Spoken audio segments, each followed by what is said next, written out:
2 horas a puro periodismo. Arranca El Pase. Con los más prestigiosos periodistas: Navarro, Carpineta, Murano, Zayat, Lijalad, Boto, Lantos, Genú, Alonso, Siveira, Martín, Solari Arena y Arredondo. El pase del que habla todo el país. Ahora En El Destape.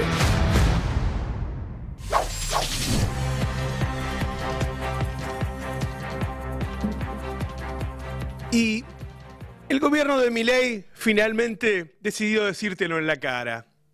Te odian los tipos. Te odian.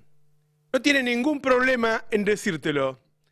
Ayer Milei le dijo a la industria que no cuenten con él, que los consideran parásitos, que no sirven para nada. Uno puede pensar un poco mejor o un poco peor de la industria, pero presten atención a lo que no dice Milei. ¿Alguna vez le dijo eso a los bancos? ¿Alguna vez le dijo eso a las petroleras? ¿Alguna vez le dijo eso a las gasíferas? No. Él odia a la industria. ¿Qué es lo que te hace una nación? Podemos ser la granja del norte, como fuimos muchos años, como fuimos a principios del siglo XX, que es el periodo que le gusta a Milei, o podemos ser un país industrializado y por lo tanto con una clase media de categoría. Digo, lo hizo la misma semana en que le sacó el impuesto a los ricos y le bajó las jubilaciones a los mayores. En los mismos días en que te subió el precio de la garrafa, en los que te sacó los descuentos de la SUBE, te lo dice todos los días, macho, te odia, te odia. ¿Viste esa película Simplemente no te quiere? El tipo simplemente te odia. Ya no te miente más, no está en campaña, él te lo dice todos los días. Hay una especie de negación en una parte de la sociedad que no se da cuenta que las dos cosas, te pega y te odia. Sentís que te pega, ¿no? Y te lo está diciendo también. Veamos lo que le dijo Milei ayer a los industriales. La política decidió que para que el país se desarrollara se tenía que producir todo acá y empezó a arbitrar con mano férrea la relación entre los distintos sectores de la economía, robándole a uno para darles a otros. La justicia social. La industria quedó subordinada a la sobreprotección del Estado en formas de créditos, subsidios, exenciones tributarias, barreras aduaneras y aranceles de todos los colores para competir en el mercado local. Dijeron que era para industrializar el país, que había que ayudar a los sectores industriales a competir con las manufacturas importadas. Prometieron que con el tiempo lograrían competir de forma genuina de igual a igual y que así habría más y mejor trabajo. Pero paradójicamente se volvieron cada vez más dependientes del Estado, que a su vez dependía de las exportaciones agropecuarias para financiar todos esos beneficios, y se generó una relación de tutela viciosa con el Estado que arrastramos hasta el día de hoy. La consecuencia es que para proteger a la industria se le robó el campo, y esa protección lo único que generó es un sector industrial adicto al Estado. La verdad es que la mayoría de las empresas industriales no dependen del campo ni nada por el estilo, y tampoco dependen del Estado. Algunas sí, pero repito, ¿va a la bolsa y le dice eso a la bolsa? ¿Va a los bancos y le dice eso a los bancos? ¿Se lo dice a las petroleras? No. A ellos les hace discurso para que los aplaudan. ¿Se lo dice a Elon Musk? No. Se lo dijo a la industria. Ahí se decide qué tipo de país somos. Bueno, él te está diciendo qué tipo de país es. Pero el mismo día, Sturzenegger tiró una frase tremenda, pónganla. Dice, hablaba sobre la reforma laboral. Van a poder diseñar, le decía a los empresarios Sturzenegger, van a poder diseñar el sistema de despidos que quieran. Es como decir, bueno, van a diseñar la forma en que quieren golpear a los trabajadores como quieran. Como quieran, empresarios, hagan lo que quieran con los trabajadores. Se habrán enterado que en los últimos días ya salen juicios usando la nueva ley para personas que hace 20 años que están laburando y entonces no le cobran las multas a los empresarios. Es decir, el empresario que te tuvo 20 años en negro no va a pagar ninguna multa. Ahora después, cuando un jubilado llega sin los aportes, dice, bueno, si no aportó, ¿y cómo va a aportar si vos le estás invitando al empresario a que no aporte, que no le va a salir nada? Todos los días Milei te está diciendo que quiere un país sin industria, sin desarrollo, y donde vos seas un esclavo y te la banques, y como te la estás bancando, ¿notaste que te la estás bancando? ¿Sí? No podés pagar ni el boleto de colectivo. Está habiendo una revolución contra Milei. Está habiendo, por una parte, una aceptación, una resignación, y por otra parte, un entusiasmo. ¿Cuál es la salida para que la gente salga de este lugar, de esta anomia, y se entusiasme con otro proyecto? Bueno, ayer hubo un discurso absolutamente antagónico de Axel Kicillof a los industriales. Escuchémoslo. A eso agregamos uno de los ataques, por lo menos en mi experiencia, más frontales que ha recibido desde altas autoridades de la industria nacional. Uno recuerda la silla de Martínez de Hoz, cuando ponían a la industria nacional en desventaja y como si fuera algo a descartar y a dejar de lado contra lo importado. Hoy vemos un presidente que venía de reivindicar allá en el siglo XIX el modelo agroexportador, para hoy, en el Día de la Industria, decir una barbaridad, que es que los industriales argentinos han vivido de sacarle algo a otros. Milei, los empresarios industriales y trabajadores argentinos viven de su trabajo, no el del de otros. Les voy a señalar algo como para tener un poco de ilusión.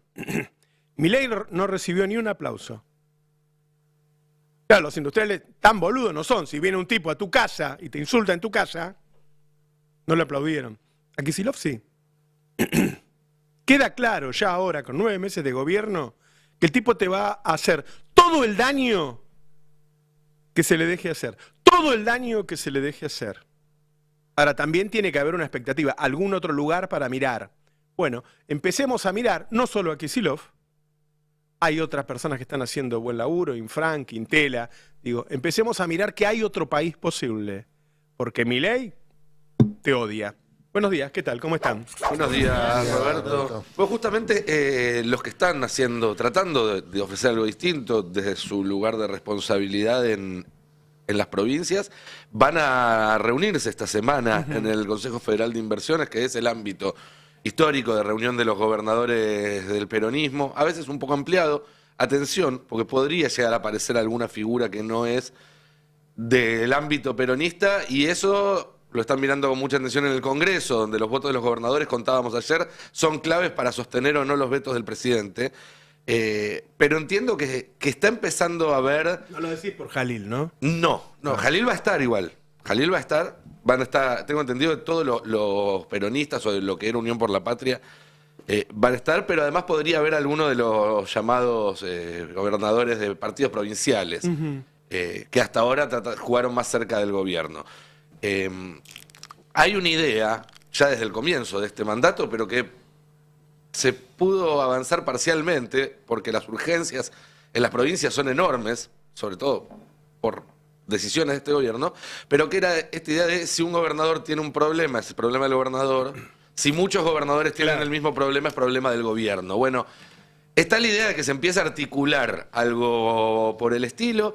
También, y en un sentido quizás políticamente un poco distinto, en el Senado se está viendo de armar un bloque donde algunos gobernadores que ahora están en el PRO, otros que ahora están sueltos, también se junten para impulsar alguna legislación, con lo cual el conflicto entre nación y provincias, que era evidente que iba a suceder desde que el gobierno anunció que por ahí pasaba buena parte del recorte, pero que también sabíamos que iba a tener cortafuegos, porque el gobierno tiene todavía elementos muy fuertes para condicionar a las provincias, está empezando a evolucionar. De los primeros meses, donde era todo más bien caótico, está empezando a acomodarse entre los gobernadores una idea de que hay que juntarse para ofrecer resistencia. Ojo, digo de nuevo, como dije ayer, con la discusión que empieza el 15 de septiembre alrededor del presupuesto, porque ahí el gobierno va a tener que poner en números qué le da a cada uno, y ya no va a poder jugar con cartas que no tiene. Claro. En relación Cande, a- ¿por qué no nos contás? Un Sí, segundito, sí, sí. quiero cerrar lo de la industria. Sí, cómo no. Porque, Sí. Juli, de la industria, que nos des datos. Voy Tenemos- a abrir la ventana mientras tanto. Sí, tenemos datos bastante impactantes en relación a la industria porque no son números positivos.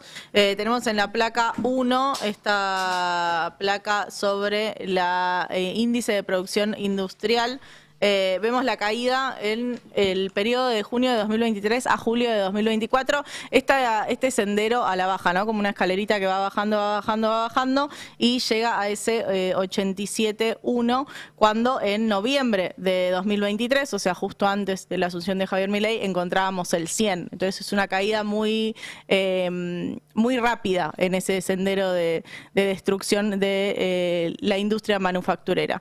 En la otra placa, en este informe que sacó el CEPA justamente en el Día de la Industria, lo que vemos es justamente ya la evolución del índice de producción industrial PYME, o sea, específicamente en las pymes, y esa caída del 17,8% en julio de 2024.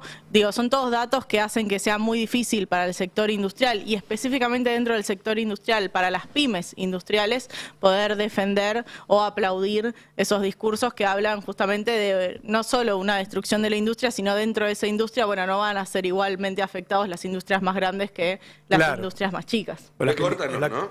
¿Cómo? B corta ni a palo. Adrián, No se ve. Sí, pero quería marcar en relación a esto que dice Cande, porque el gobierno trabaja en la asignación de culpas, de responsabilidades, se saca la responsabilidad de encima y se la adjudica a otros.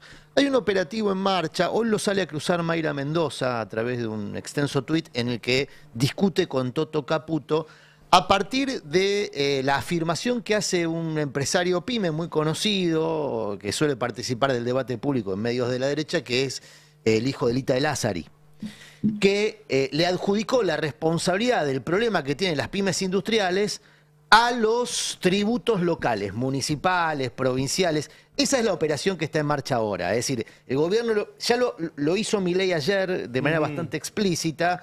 Dijo, nosotros estamos haciendo un esfuerzo fiscal, las provincias y los municipios no tanto. También- Y empieza a haber un operativo, cierro con esto, empieza a haber un operativo para adjudicarle la responsabilidad política y económica del problema de las pymes al primer mostrador de queja que tienen en general los ciudadanos, que son los municipios. Los tipos laburan en dos planos, ¿no? Invisibilizar, si vos miras la tele en estos días, solo se habla de Alberto y Fabiola, como si fuera un asunto de Estado. La verdad que Alberto no es más el presidente de la Nación hace tiempo.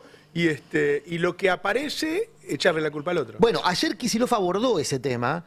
¿Por qué? Bueno, porque es cierto que efectivamente muchos municipios han actualizado, incluso han incrementado algunos tributos locales. Consecuencia de la retracción de fondos que Nación le tenía que destinar a las provincias y no le destina. Entonces, hay muchos municipios que tienen entre sus necesidades primarias la gestión de la salud, de la seguridad, ¿no? Y tiene aparte la demanda directa de los vecinos. Los vecinos tocan, el primer mostrador que toca es el del intendente. Intendentes que dicen, yo no tengo plata para poner en hasta al patrullero. Bueno, entonces, ahí es donde el gobierno, insisto, con mucha astucia, está trabajando la responsabilidad sobre aquellos que sigue calificando como la casta, los ratas Claro. de la política. ¿Puedo sumar un además- dato más a eso? Porque también hay dos fenómenos macroeconómicos que son difíciles de llevarlo a un plano más provincial o municipal. Uno tiene que ver con la inflación, porque la inflación es difícil responsabilizarla a un gobernador o a un intendente, y el otro es el desempleo. En la placa 4, cuando veíamos trabajadores industriales, que marca los despidos, vos cuando tenés un despidos de 33.000, casi 34.000 trabajadores industriales menos, no le pueden echar la culpa a un gobernador por los despidos. Es difícil pensar que el fenómeno del Nominalmente desempleo... no podrían, lo están intentando y yo creo que con todo el sistema de comunicación a favor pueden imponerle a muchas víctimas del odio de la gestión, le pueden imponer la idea que es una idea equivocada. Durante Pero el no plan importa de la paz- verdad, estamos en la época de la posverdad, la verdad. La década del 90, cuando la prédica siempre era el déficit nacional, el déficit de la provincia, el déficit de los municipios, y siempre había que trabajar en reducir el gasto porque la culpa estaba siempre centrada en cualquier nivel del Estado. No importaba si era el nacional, provincial o Esa municipal. es la prédica. Pero es incluso más cruel el plan. porque otro de los que salió con este tema en la semana fue el intendente de 3 de febrero, Valenzuela, que salió a pedir que los supermercados aclaren, cuando te venden un producto, qué parte de ese producto es tasa municipal. Lo que propone Valenzuela, que es aliado a través de bullshit del gobierno, es, así como contamos que en el mundo globalizado hay una competencia entre países para bajar los impuestos y atraer capitales, bueno, que haya una competencia entre municipios para bajar los impuestos y atraer consumidores, eventualmente también alguna inversión chiquita, un comercio, una pyme, pero con una trampa.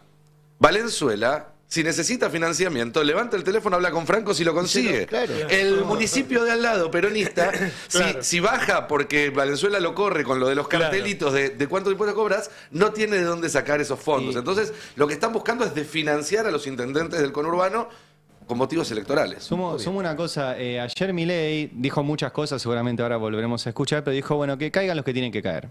¿No? En la charla en el Día de la Industria, donde bajó los impuestos a la industria extranjera. A mí me parece fundamental ese dato siempre para presentarlo. Pero ayer dijo que caigan los que tienen que caer. Hoy hace un rato hablamos con Gustavo Weiss, presidente de la Cámara Argentina de la Construcción. Dijo que desaparecieron 5.000 empresas pequeñas de construcción. 5.000. O sea, me pareció... Él lo pasó de largo y dijo, bueno, vean chiquitas, tenían 1, 2, 4 empleados. 5.000 quits que tenían gente contratada para hacer cosas. O sea, me pareció un datazo que él lo pasó de largo. Que producían riqueza, además. Además. Y ahora que está de nuevo el debate sobre las medidas que se tomaron durante la pandemia para proteger la salud de la gente, ese que caigan los que tengan que caer me hace acordar mucho a que se mueran los que se tienen que morir. Claro. Digo, para poner en perspectiva también, porque ponelo cuando dijo eso, Tano. A ver, ponelo. Quiero escucharlo. Yo no lo escuché, la verdad. Eso. Si pueden perseverar en condiciones de adversidad, con impuestos leoninos, regulaciones absurdas y costos altísimos, imagínense lo que pueden hacer sin la bota del Estado en el cuello. Les digo, anímense a innovar y a competir, porque no hay fuerza de la naturaleza más grande que un argentino queriendo hacer plata. Y con el aumento en competitividad que traerán las reformas profundas que estamos emprendiendo, va a haber un boom industrial genuino que todavía no podemos ni siquiera imaginar. ¿Esto quiere decir que todos van a ganar? No, porque eso sería mentir. De hecho, Schumpeter hablaba de la destrucción creativa, así es que cuando aparecen estos procesos, algunos progresan, otros se adaptan y es cierto que algunos también quedan en el camino, pero el sistema da las posibilidades para reconvertirse, ya sea para ir por la revancha o sumarse en otro lado.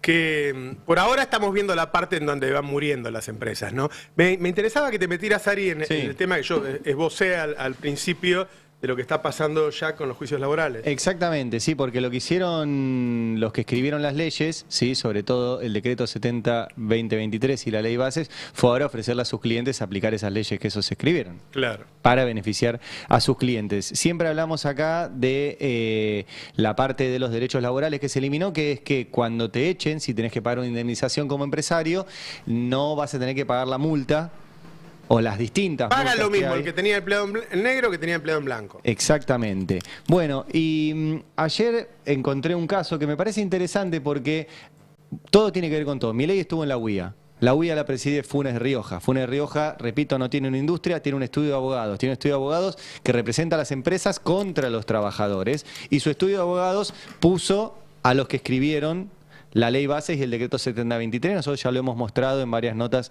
con Franco Misraji. Bueno, ¿qué hace después el estudio Funes de Rioja en las causas judiciales? Bueno, tengo para mostrar, ¿sí? La placa 2, te pido, de lo que pasé, porque esto es una causa judicial en la cual interviene el estudio Funes de Rioja, María Florencia Funes de Rioja. ¿Sí? Es una del clan, ¿sí? Es una de las socias del estudio por Aguas Danone de Argentina, etcétera, en una causa. Y dice, ¿sí? El texto este es breve, que se votó la ley bases y que está vigente el decreto 70. Y dice, en esos, tanto la ley bases como el decreto 70, se eliminan las multas. Entonces, existe en el derecho algo que existe en el derecho penal, que es la ley más benigna, que es, si vos estás en medio de un proceso judicial por un delito que era, no sé, 15 años y sale una ley que dice ahora es 10, vos te podés pedir Pero eso la está ley de 10. devengado. El empresario ya lo debía eso. Claro, pero para, No puedo dejar de deber lo que debía. Además, la ley más benigna no es solamente en derecho penal. ahora voy, por eso quiero explicarlo. La ley más benigna es en derecho penal. Se usa mucho, tanto en causas penales como en penal económico. Por ejemplo, los blanqueos es una ley más penal más benigna. Vos tenías una causa judicial por evadir guita, aparece un blanqueo y decís, me agarro de esa, y es la ley penal benigna y zafás. Está en discusión si eso se puede aplicar a las otras áreas del derecho. Por ejemplo, al derecho laboral. ¿Qué pide el estudio Funes de Rioja? Yo escribí una ley penal más benigna, y ahora quiero que a mis clientes se les aplique retroactivamente esa ley más benigna. ¿Dónde está esto? Por eso todo tiene que ver con todo. En la Corte. La Corte ya tiene una causa con dictamen de la Procuradora ante la Corte Laura Monti para definir si se puede aplicar la ley penal, la ley más benigna en un caso, por ejemplo, laboral. Por eso es ¿Más importante. benigna para quién sería?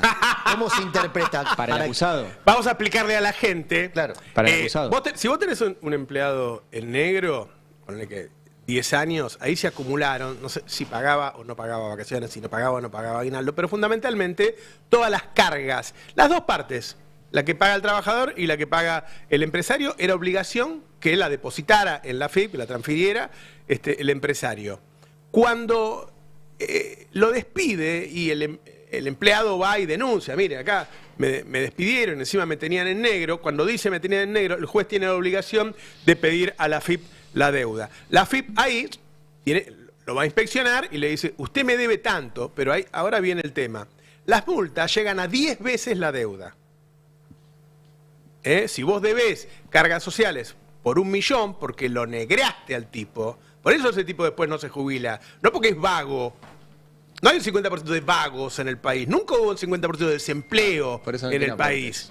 Lo que sí hay, 40-50% de trabajadores en negro. Bueno, ese tipo tiene que pagar 10 veces, hasta 10 veces lo que debía, según lo que diga la justicia. El 25% de esa multa le corresponde al trabajador.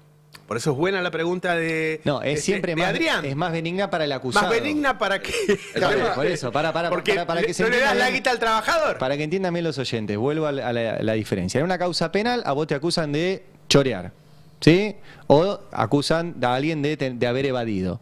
Vos sos el acusado, ¿sí? Cuando aparece una ley penal que es más benigna para vos, más buena para vos, vos decís, yo quiero esta. En este caso, es una empresa que tiene que pagar una indemnización.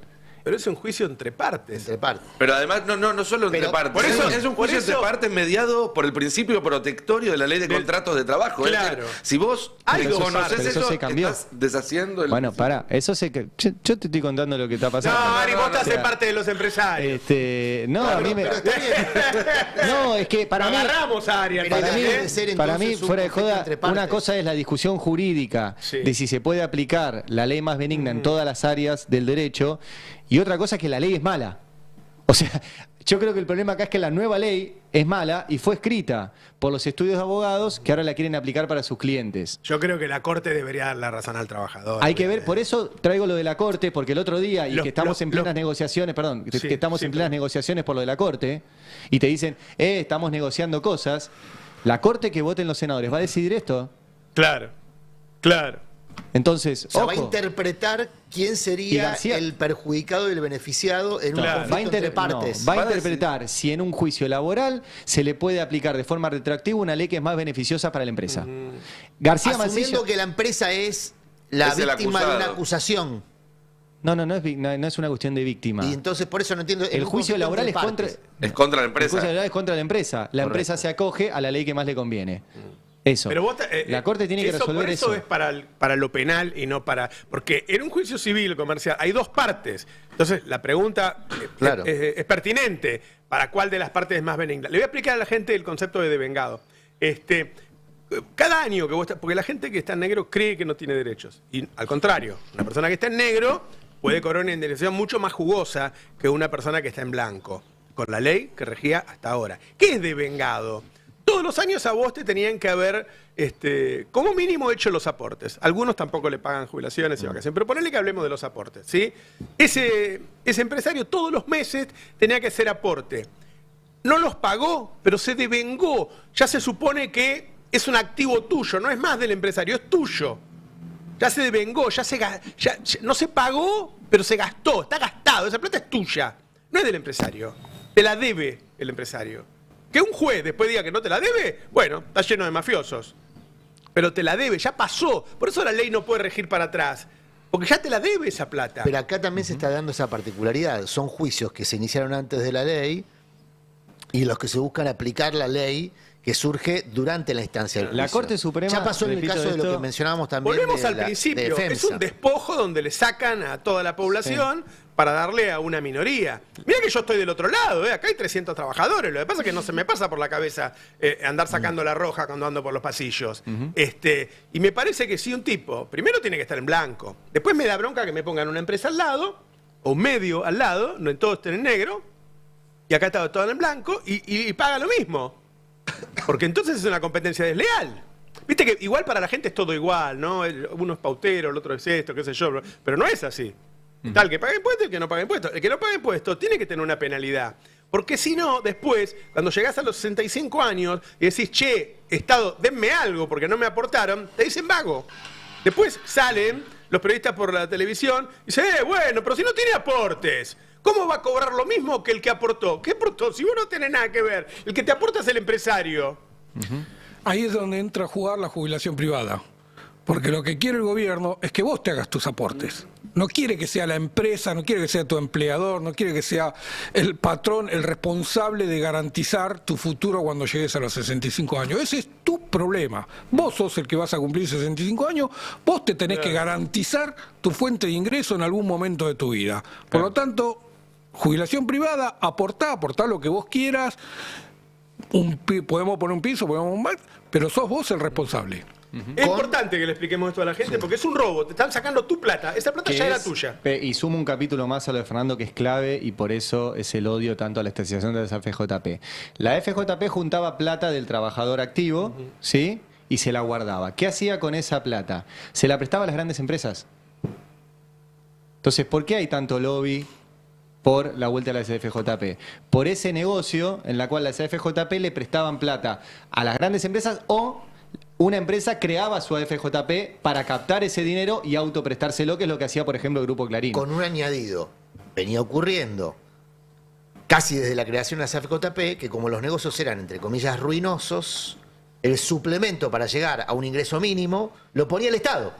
Es decir, que era el Estado era finalmente el que terminaba pagando la Las jubilación. AFP tenían otra trampa que era la comisión que cobraban. Además, Y después los tipos invertían. Decían, bueno, vamos a comprar acciones. Los tipos compraban acciones, ¿no? Si la acción subía, se la ponía a nombre de la FJP, Claro. no del cliente. Si bajaba, se la ponía a nombre tuyo. Por eso nunca te iba bien. por eso dije cada vez entre había comillas ruinosos, porque no eran negocios ruinosos Bueno, per se. pero eso era una estafa. Era una estafa. Es que esa La estafa fue policía que- persigue al pibe que se afana un celular en la esquina, pero al mafioso que hacía eso, Perdón. que compraba acciones a la mañana y se la ponía a nombre del jubilado si perdía y a nombre de él si ganaba, está comiendo en el mejor restaurante y se va a Punta del Este. ¿Y quién desarmó esa estafa?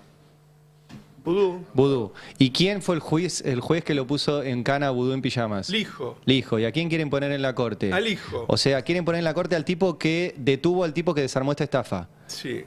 Y lo van a votar. Pues eso todo tiene que ver con todo. O sea, y lo quieren poner en la corte a decidir si las indemnizaciones van con multa o no van con multa.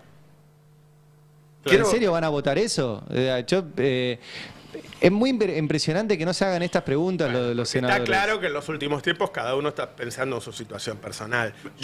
Son muy pocos los políticos que salen a pelear por la comida de la gente, por los remedios de la gente.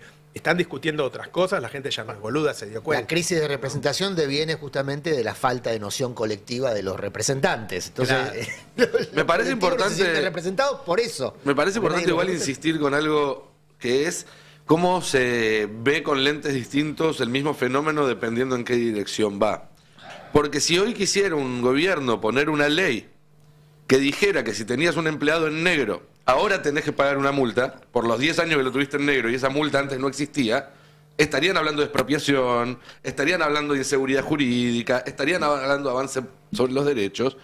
Milei da discursos diciendo logramos estabilizar la economía sin expropiar, cuando en realidad expropiaron los depósitos de la gente porque las tasas de interés no alcanzaban a cubrir la inflación, expropiaron los salarios y las jubilaciones porque hoy en día la gente le alcanza para comprar mucho menos que antes, y están expropiando también a los trabajadores informales del dinero que durante muchísimos años les correspondió y a partir de ahora con esta interpretación no les van a pagar. Es decir, este es un gobierno que expropia, pero expropia a los que menos tienen. Ahora, la gente está entendiendo el proceso, por eso me parece que bueno, Milei se los explicó ayer. Milei se los explicó. Milei, ¿querés ponerlo el tape 3? Porque Milei explicó el proceso muy ¿A los sencillo. bolsillos de los empresarios? Sí, lo explicó clarísimo. Él ya te está diciendo que te odia, ¿eh? Si vos crees que te sigue queriendo, ¿viste esas personas que la pareja lo trata mal, que un amigo le dice, che, no te quiere, ¿viste? Sí. Bueno, ahí está. Eso te está diciendo Milei en la cara, a ver.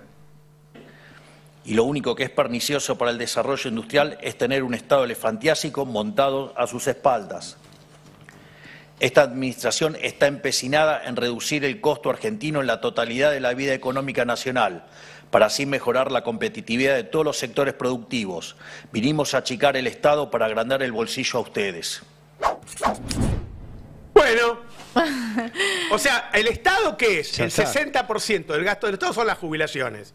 Vinimos a achicar las jubilaciones para agrandarle los bolsillos a los empresarios. O sea, si agranda el bolsillo se demora el derrame, porque cuanto más largo sea el bolsillo, más tarda en derramar. Y por lo pronto el empresariado, el excedente, lo explicaba muy bien Candelaria el otro día, o sea, si vos la guita se la queda al jubilado, va al supermercado y gasta. Si la guita se la queda al empresario, por lo menos en las últimas décadas, el excedente fue a dólares. Por eso lo del derrame es un embuste, porque nunca se produce ese fenómeno de saciedad de bolsillo. Pero además, no existe eso. El bolsillo se acomoda al ingreso. Igual narrativamente es interesante porque antes se decía achicar el Estado para agrandar la nación. Digo, se buscaba como algo que en el medio te generara algo. Ahora es directo. Era como altruista. Ahora la ya nación, ahora ya no te mienten. Bolsillo. Ahora es al bolsillo de los empresarios.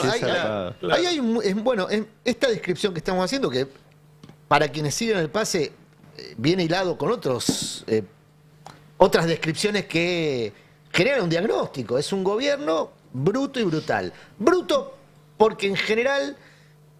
por lo rústico. Exactamente, claro. Tiene más refinado. Poca sofisticación. Y brutal porque, bueno, la imagen de la motosierra ya explicitaba los términos. Ahora, es interesante cómo eso se aplica de manera muy cruel sobre los sectores, particularmente los más vulnerables. El tema de los jubilados es el más visible, porque es el que está en la agenda en estos días, va a volver a estar en la agenda del Congreso. El aumento que se está proponiendo con la fórmula de movilidad que propuso el Congreso y que vetó Milei es un aumento modesto, fácilmente financiable, sin modificar drásticamente el sistema impositivo argentino. No hay que hacer ninguna cosa exótica. Mantener el impuesto a los ricos tal cual estaba, que tampoco era un impuesto extractivista, digamos. Era un impuesto bastante moderado si uno lo compara con los países con los que Milei se suele comparar, que son los países nórdicos, por ejemplo. Con mantener eso se financiaba un aumento que era modesto, pero que servía para la demanda agregada, lo que explicó varias veces Cande. Claro, ¿por qué no se hace? Bueno, porque estimular la demanda agregada es el modelo que representa, es el modelo antítesis de lo que propone Milei, que es un plan de ajuste y recesión para estabilizar por inanición. Creo que fue el primer diagnóstico que hicimos ya hace varios meses. El plan es un plan de estabilización por inanición. Desde el propio dispositivo ortodoxo le vienen advirtiendo, para mí el que lo hizo con más contundencia fue Mario Blecher, que el modelo tiene en su génesis un problema, que es que no tiene sentido. Si vos vas a destruir la economía para estabilizar la economía, no tiene sentido porque vos lo que tenés que salvar es justamente tu aparato productivo. Pero lo que pasa es que tiene el apoyo de tipos que no les importa eso. O sea, a las petroleras no les importa. Porque no viven acá. Y bueno. No me gusta hablar de otros medios. Pero vieron que el presidente trató muy mal al respetable medio La Nación el otro día, adelante de un periodista de La Nación. Que seguramente saltó a defender el honor. Que se quedó muy callado. Ayer ya no estuvo ese periodista en La Nación. No. Y el editorial del programa que le sigue, de Carlos Pagni, duró 50 minutos hablando del hijo. Así que hay una interesante pelea ahí con algunos heridos. Bueno, ¿qué querés? Todo no se puede en la vida, entrevistador serial, qué sé yo. Alguna vez no podés quedar bien con Dios y con el Pero pará, diablo. vos decís que hubo un reproche. Yo me perdí. ¿De quién están hablando? Claro, un reproche. ¿Quién es el que le hace todas las notas a...? El que más notas le hizo a Milei, esto es un ranking, se puede verificar, es Majul. Majul. Es Manjul. Ah, yo pensé que era Viale. No. ¿Y qué Están ahí, pasó? cabeza Pues yo a me cabeza. pierdo, como no veo tele. Milei Luis puteó. Miguel Majul. Pues me pueden. Milei trató muy mal, habló muy mal ¿De la Nación? de Zaguier, el Ah, dueño de la Nación, puntualmente de Zaguer. en la cara de Majul. Por la Nación. En un programa que se En un emite- programa de la Nación. Ah, onda, viene cuento Milei una acá cosa. y empieza a decir, Navarro. Claro, es un y vos ladrón. calladito. Y yo así, nada. Exacto. me acordé Así, de una cosa. parado en la. Sí. así, no, en la o puntita AUPA de- incluso de Milei. En la puntita. Sí, Sí. diciendo, bueno, Y haciéndote no así lo con la- tomó bien Zaguier, aparentemente. Pero Te que aviso que yo tampoco lo tomaría bien. No, lo tengo muy claro. Yo le sacaría el micrófono, pero. Y entonces Y no además trabaja lo más. mandó a Pain, no sé, tiene más por lo menos trabajo. ayer le dijeron que se quede en casa, suspendieron por una que fecha. descansara un poco. Ah, le dieron una fecha. Este, sí. Un Entonces, correctivo. Y Pagni ayer le dedicó 50 minutos, hasta yo me dormí. Primero se Claro. durmió Paquito, después Noé, después yo. Yo dije, bueno, ahora viene la parte en que no habla del hijo, que es más interesante. 50 minutos del hijo habló. Pagni es, al decir de Milei, uno de los esbirros de Zaguier, al decir de Milei porque es la palabra que usa, uno de los Claro. esbirros de Zaguier en la campaña que Zaguier, según Milei, lleva adelante contra el hijo. Me acordé de un detalle que no comenté acá. Es la tercera vez que Milei puntualiza en la figura de Zaguier la campaña contra el hijo. Sí. ¿Cuándo inició el proceso de mención con nombre y apellido de Zaguier? Milei. No sé. Inmediatamente después de que se enteró que Zaguier se había reunido con Victoria Villarruel. Ah, mira vos. Zaguier se reunió con Victoria Hay que tener Villarruel. ganas de pelearte con el medio que mejor te trata, ¿no? Bueno, ¿por qué se dio esa reunión? Porque efectivamente Zaguier, esto ya lo hemos contado acá, tiene intereses empresariales, personales, forma parte de la disputa que lleva adelante con Esmeralda Mitre. La que hizo pública la reunión entre Zaguier y Villarruel fue Esmeralda Mitre. Milei no que hizo un acto en el Movistar Arena. ¿Quién? Milei. Sí, fue Hizo su un acto cierre de de campaña. campaña. Sí, es de sí, Zaguier ¿Tiene? eso. Ah, sí. Sí, sí, eso Ah, es mirá Zaguier. vos. Claro. Y forma parte de la Servicio. disputa económica intrafamiliar entre los Zaguier y Esmeralda Mitre. Bueno, parte de toda esa disputa, una partecita de toda esa disputa está en el juzgado del hijo, en uno de los juzgados que subroga al hijo. Que pasa eso también. Hay cosas que están en manos del hijo porque el hijo tiene la potestad sobre varios juzgados, no solamente sobre el propio natural. Ajá. Bueno, Zaguier, efectivamente, que integró la mesa judicial de Macri, hay que recordar ese detalle, que integró la mesa judicial de Macri, es uno de los abanderados contra el hijo, por razones personales y por razones políticas, porque Macri está en contra del hijo. Claro. Se reunió con Villarruel para garantizar que Villarruel efectivamente hiciera lo que hizo, una expresión pública contra la nominación del hijo. Expresión pública que Villarruel hizo en un ámbito controlado por el macrismo, que es el Colegio de Abogados de la calle Montevideo. Claro. Bueno, Milei se enteró de eso, porque para eso se dispone de 100 millones de dólares adicionales para la CIDE, para que el presidente se entere de esas cosas. Y ahí empezó a puntualizar públicamente sobre Zaguier. Y ahí empezó a explotar públicamente la guerra entre Villarruel y Milei. Cuando Milei advierte, no por perspicaz, sino porque le hacen saber que Villarruel estaba conspirando contra uno de sus proyectos más relevantes de este año, que es el nombramiento del hijo de la Corte. Claro. Digo, él lo dijo, que es uno de los proyectos más importantes que tiene este año como presidente. Bueno, ese detalle es el que explota ahora con esta interna que vos mencionás. Con Milei mencionando frente a Majul en el canal de La Nación la responsabilidad de Zaguier. ¿Qué es lo que interpretan en los ámbitos políticos? Anoche me decían esto.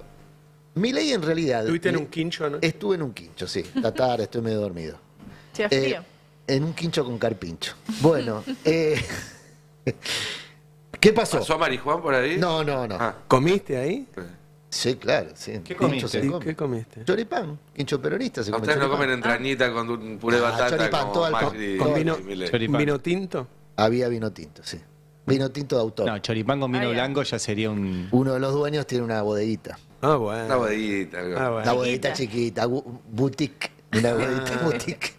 Toda gente de la política. Bueno, Qué bien los quinchos que te invitan. Qué bien que la pasa Murano. no, Un lunes, además, divino. no crean que es tan opulento. Es un choripán con vino. ¿no? Acá en Capital.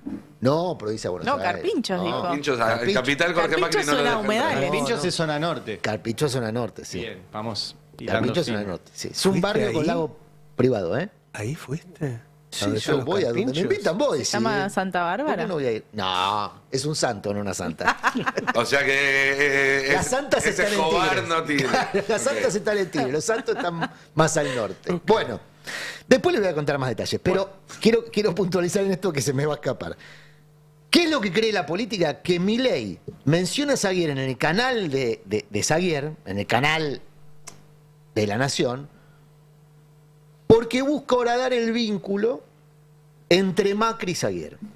El canal de La Nación no lo administra Saguier, lo administra, bueno, hoy más Galperín que Galperín. Macri. Un consorcio. Claro, hoy más de Galperín inversores. que Macri, Sí. pero Macri tiene una relevancia importante porque es el fundador de ese canal.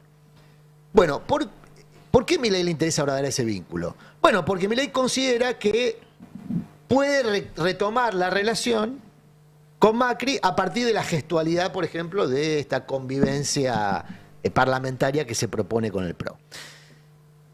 No creo que le salga, esto es una opinión, no creo que le salga, entre otras cosas, porque Macri está jugando su propio juego.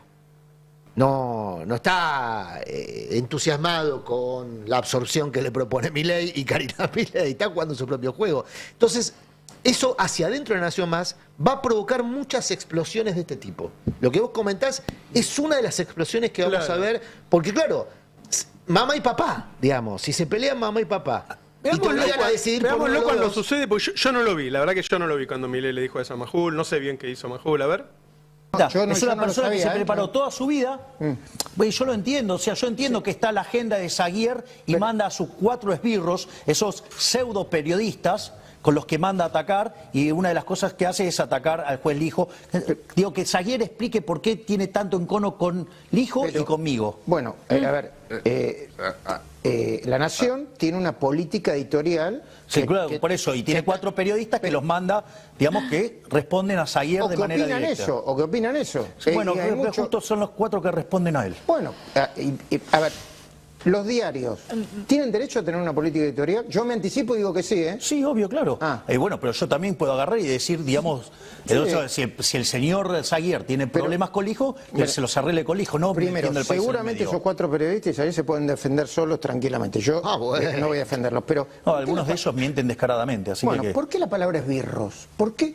Porque es Porque no como- tienen problema. Es muy insultante. Porque no tienen problema de mentir, calumniar e injuriar y ensuciar, digamos, con tal de cumplir las tareas que le pide su jefe.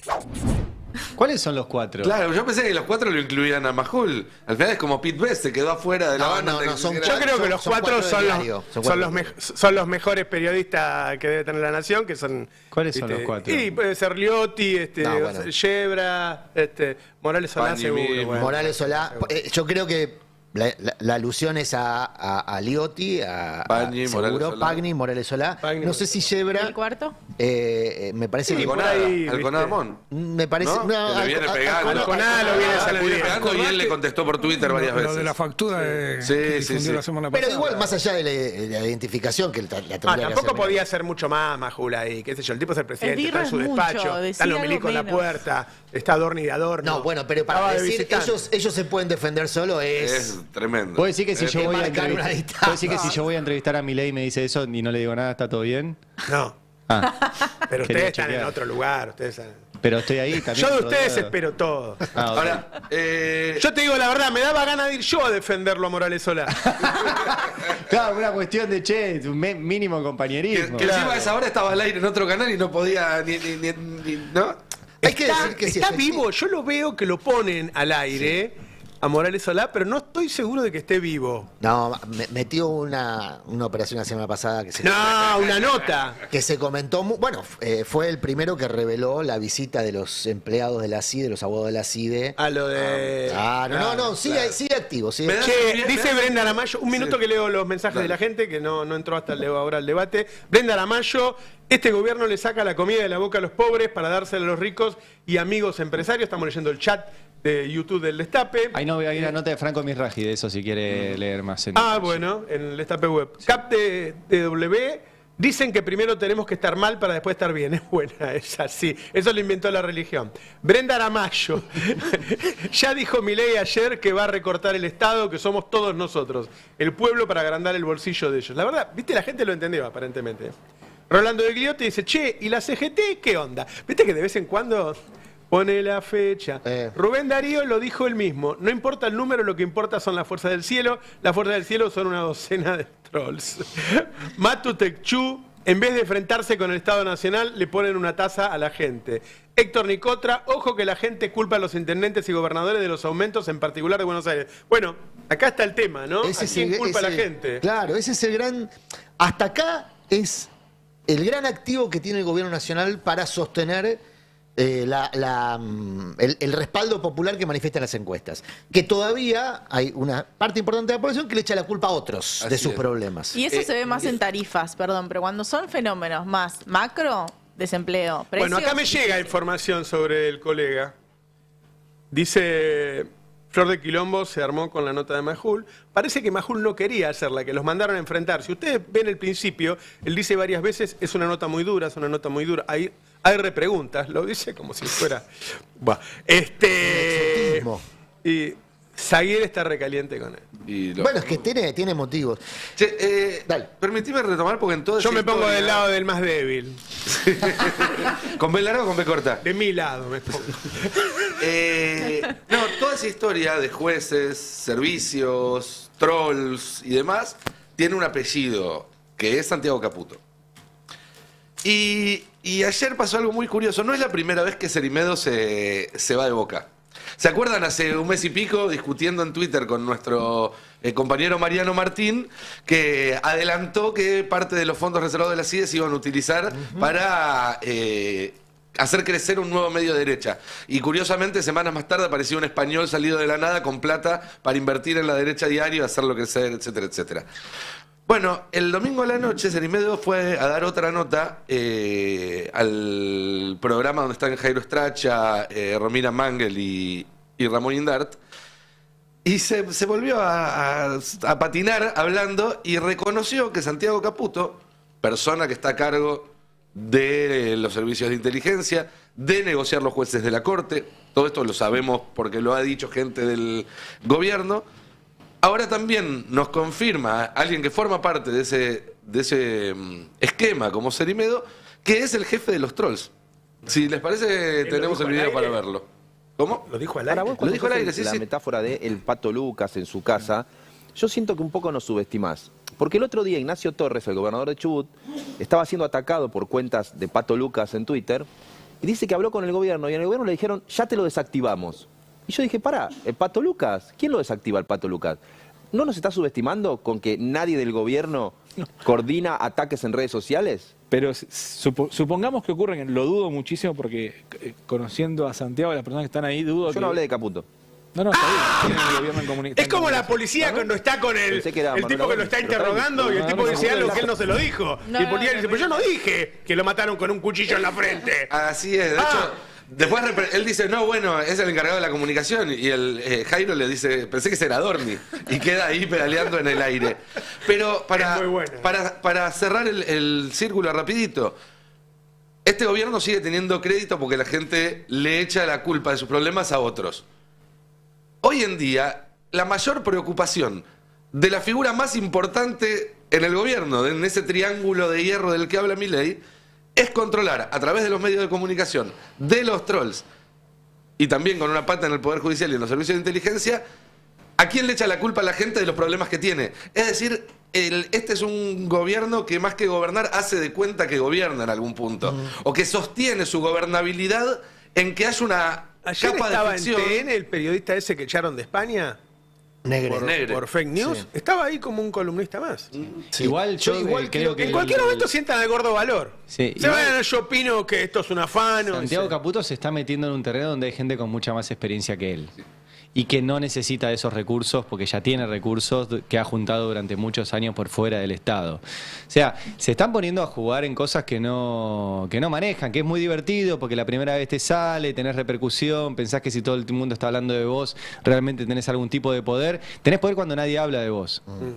O sea, tenés poder cuando nadie se anima a nombrarte. Santiago Caputo es el tipo más nombrado hoy en los medios. O sea, eso te debilita absolutamente. Claro. Y de verdad te estás metiendo con tipos. Le pasó a Marcos Peña, ¿no? Le pasó a Marcos Peña, que Claro. funcionó como fusible. Pero era jefe de gabinete, por lo menos. Pero una este cosa- pibe piensa que, como monotributista, haciéndose el canchero, boludeando por Twitter y creyendo que maneja un poco de guita desde la CIDE, ¿le va a pasar por encima a tipos como Fernán Zaguier, que hace 40 años que hacen esto? Y hace generaciones que hacen esto. Es como... Claro. No creo que le vaya a salir. Sí. Ahora, lo que decía recién Nico, habría que reflexionar un poquito sobre eso, porque él dice, es un gobierno que hace como que gobierna, pero hay mucho de ficción. Es cierto en parte, porque cuando gobierna, el daño que provoca en muchos casos es irreversible. Entonces, ahí es donde se le exige a la oposición mayor énfasis. No, lo claro, que planteaba ayer Roberto, ¿no? Evitemos el daño. Lo que contaba Ari... El daño no es ficción. Claro, Lo que es el ficción daño es quién tiene la palpable culpa del y daño. es gestión. La Sí, sí, gestión se aplica con crueldad. Yo quiero contarles algo que está pasando ahora. La asociación, perdón, no es la asociación, es la Agencia Nacional de Discapacidad está anunciando que va a llevar adelante un plan de recortes de asignación de pensiones por invalidez. ¿Saben cuánto cobra un pensionado por invalidez? El 70% de una jubilación mínima. Son 160, 170 mil pesos. Bueno, o sea que es un monto mínimo al lado del Eso para volumen llenar del los bolsillos Estado. de los empresarios, lo dijo recién. Bueno, ahora, la intención de la agencia es recortar el 40%, fíjense la magnitud, el 40% de las personas que reciben esta pensión, bajo el argumento de que muchas de ellas están flojas de papeles, el trámite se hizo de manera discutible. Y la intención es hacerlo de manera sumaria, es decir, a todos aquellos que la agencia determine que tienen problemas de papeles se le va a dar de baja hasta que demuestren lo contrario. Bueno, ahí hay muchas personas con necesidades urgentes que van a perder un recurso que es escasísimo, 170 mil pesos no cubre ninguna necesidad de ningún tipo. Aún asumiendo que la pensión es trucha, que la pensión es un sistema de subsistencia y no cubre una invalidez real, 170 mil pesos no cubre ninguna necesidad real. ¿Sabes qué pasa? Discúlpame. Entonces pero esa ayer se crueldad conoció- aplicada a los que menos tienen, porque objetivamente es eso, es disciplinadora también. Genera miedo, busca generar miedo, no es solamente el miedo que se le busca generar a los industriales, y hablándole bien del campo a los industriales, que es la antinomia clásica de la política argentina. Porque hizo eso Milei ayer, fue a hablar del bien del campo a los industriales, diciendo, miren que lo que les saca a ustedes se lo de aquellos son buenos, ustedes son malos, algo que ya hemos visto N cantidad de veces.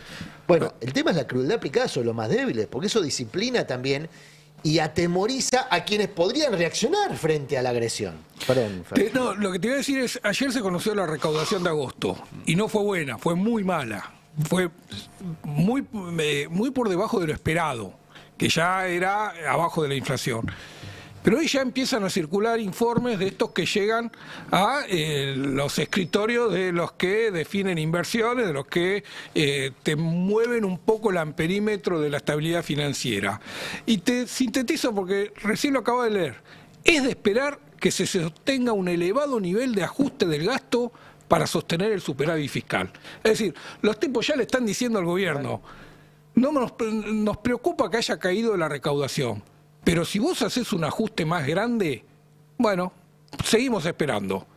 Y Claro. ese es el ajuste que necesitan. Pero claro, porque hay gente que deja de consumir lo poquito que consume. Esos anuncios van directamente destinados a mantener la rueda funcionando, a que los que le tienen que definir las inversiones o los que le tienen que mantener la estabilidad del dólar hoy en Argentina, le digan, bueno, nos prometió un poquitito más de ajuste. Y el problema es lo que planteaba Roberto ayer. Si el gobierno consolida el modelo extractivista, no en 5 años, el año que viene, consolida el modelo extractivista, destruye la producción local, pauperiza de manera estructural los ingresos, mantiene un ajuste de modo estructural.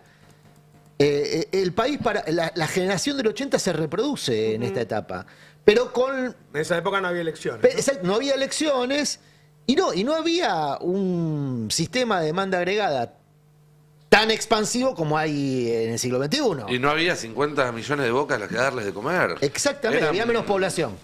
Sí, entonces, acá te sobra gente para un modelo de estas características y al mismo tiempo los ganadores son personas que no viven en general en la Argentina, viven en otros lados, no van a sufrir en carne propia el fenómeno que en algún momento uno imagina se va a producir de las personas que son sometidas a la exclusión, el fenómeno de resistencia, de la exclusión, de la inanición. Yo quiero pensar que la sociedad argentina no se va a resignar a morirse de hambre. Pero recién Navarro dice... A ver, ¿por qué el gesto? Me interesa el gesto de duda que pone Roberto. Yo creo que los gobiernos en Argentina caen por crisis financieras, por corridas del dólar, corridas bancarias, y que si alguna vez estuvieron en duda, tuvieron problemas de estabilidad por cuestiones sociales, saqueos si querés, fueron organizados los saqueos. No es que la gente salió de la casa corriendo, ¿sí? Es decir, era otro tipo de política la que había en 2001. Correcto. A ver, no es muy, digo, si damos un nombre, Dualde, qué sé yo, había más. Y que todo eso no existe. ¿Puede haber una crisis financiera? Qué sé yo, no sé. No parece lo más probable. ¿Es probable? Puede ser. Pero yo no veo que la gente vaya a reaccionar porque la está pasando mal. Salvo que, viste que él se cuida mucho, está cuidando el tema del boleto, ¿no? Yo creo que ahí el tipo ve que ahí hay algo, que ahí puede tener un peligro. Pero sí, yo creo que la gente se la va a aguantar. Perdón, ya que después te puede votar en contra, puede 2025 y sacar 30 puntos el tipo. Si fue una mala elección, bueno fue una mala elección. Añado a eso la chispa que prende la pradera, que es un concepto político que en general atemoriza a los gobiernos, que es nunca sabes en una situación de malestar social qué episodio puede generar. ¿Y a dónde se iría la gente? A ver, ¿a dónde se iría la gente? El riesgo de la anomia. ¿A ir contra esos que se están peleando entre ellos todo el día? El riesgo de la anomia. ¿Para qué? No, justo mencionaste el boleto y hoy a la mañana hice un par de cuentas, porque vieron que a Milei le encanta medir las cosas en dólares. Entonces dijo, las jubilaciones subieron. Sí. ¿Por qué subieron cuánto? Un 5% en dólares, 10% en dólares. Más allá de que además él no mide la devaluación, ¿no? Que los gastos subieron en dólares. Los costos en dólares. Bueno, es que me fijé eso. ¿Cuánto subió el boleto de colectivo en AMBA en dólares desde noviembre hasta ahora? 560%. Sí. Pasaba a salir 5 centavos de dólar a 28 centavos de dólar el boleto mínimo de colectivo en AMBA en 8 meses. Hice solamente ese cálculo, pero estoy seguro que si calculás la boleta de luz... No en el resto del país. No, pero si calculás la boleta de luz, de gas, de agua... Lo que más está hablando la gente es de eso, de la boleta de luz, de gas. De eso sí se está hablando. Y creció en dólares todo al 100%. Y habría que ver el nivel de cortes que hay por no pago. Bueno, ¿no mandaste vos lo de la nafta? Lo de la nafta. Hace 8 meses con el Blue a 1400 compraba 5.6 litros de nafta. Súper. Con un dólar. Con un dólar a 1.400 como estaba en diciembre del año pasado. Hoy con el Blue a 1.350 compras 1.1 litro. Claro. ¿Y si la oposición no quiere que se caiga? Es que ese es el asunto. Para mí lo que vos a ver, metamos un poquito. Claro, metamos un poquito. Y si la oposición está esperando que haga el ajuste. A mí eso me lo dijeron. Y claro. Pero ya lo hizo el ajuste. Falta mucho. Aparte que lo estructuralice. Sí. Porque no es lo... A ver, nosotros somos... Viste que dice, Milei dice que tenemos que estar políticamente expuestos. Nosotros estamos públicamente expuestos. Todos los días venimos acá y opinamos y jugamos y tratamos de que la gente entienda que lo están matando. Qué sé yo. Hay mucha gente que está callada, esperando, al costado del camino. Muy gracioso, perdón, un comentario de eso, porque en el encuentro con Majul, le dice que los periodistas tienen que ser personas políticamente expuestas y confunde eso con presentar declaraciones juradas. Claro. Para que todos sepan que tienen los periodistas. Yo chocho, amigo, el que no quiere Majul. El que no quiere Majul. No, eso fue al corazón. Y Santiago Caputo tampoco. Él se metió con los 5 periodistas mileístas que son son multimillonarios. Pero andá a justificar los patrimonios de estos muchachos. No, si hay uno que compró un piso donde vivo yo, que yo sepa nunca tuvo empresas, qué sé yo. Esto que plantea presentamos declaraciones juradas, yo presento Pero la digo, mía. hay que ver, porque no hay una oposición que esté organizando la resistencia. Vos decís, mira, pasó esto con los jubilados.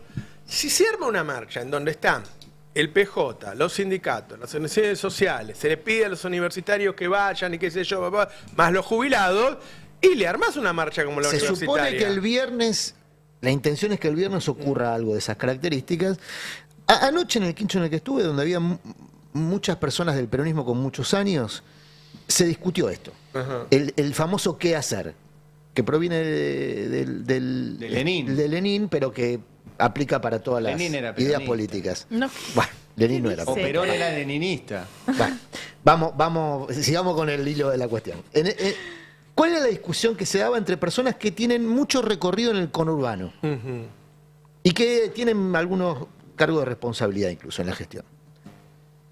Estaban los que decían, hay que movilizar, muy críticos con la juntada de firmas, decía, bueno, está bien, pero eso es muy palermitano.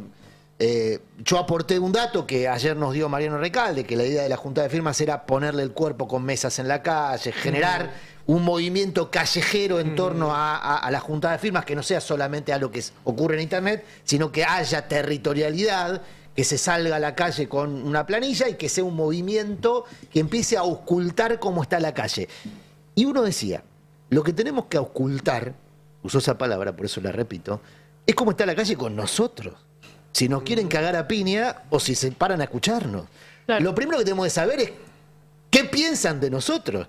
Porque si seguimos con la ilusión óptica o con la cola entre las patas por todos los quilombos que se han destapado en este tiempo, los quilombos de Alberto y demás, las internas, y es muy difícil salir a poner la cara porque uno imagina que se la van a llenar de dedos. Hay además una sensación de orfandad. Pero ese es el asunto, A mí me pasa en la calle que la gente dice, Roberto, te abraza fuerte, y te ve que se pone a llorar la gente, y me dice, ustedes son los únicos que nos están defendiendo, y qué sé yo, porque sienten que los políticos están hablando entre ellos, sus internas, peleas judiciales, qué sé yo, y no están hablando todos los días del hambre de la gente. O sea, todo el armado de la candidatura del año pasado que nos pidió el voto está calladito o hablando de sus cosas.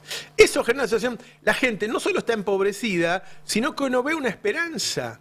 ¿Luchar para qué? ¿Luchar hacia dónde? ¿No hay, ¿entendés? Por eso yo puse hoy lo de Axel, porque digo, bueno, hay 2 o 3 tipos que están poniendo la cara todos los días. No es tan difícil. El riesgo de poner la cara es que te la llenen de dedos. Bueno, hay que jugar. Ahí está, ese es el riesgo. Los que estamos en la arena pública sabemos que nos la llenan de dedos muchas veces. Bueno, pero hay muchos políticos que están muy acostumbrados a la endogamia, a la vida de palacio.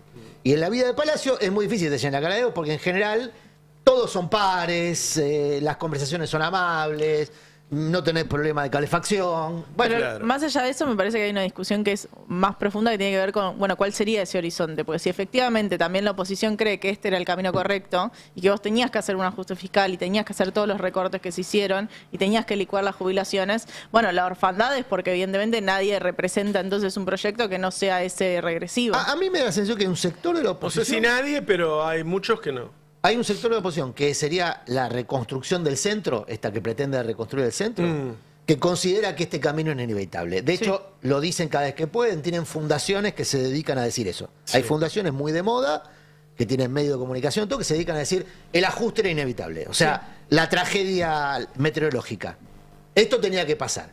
Y cuando te dicen esto tenía que pasar, incluyen tácitamente a los términos en los que pasa. No ponen a discusión los términos.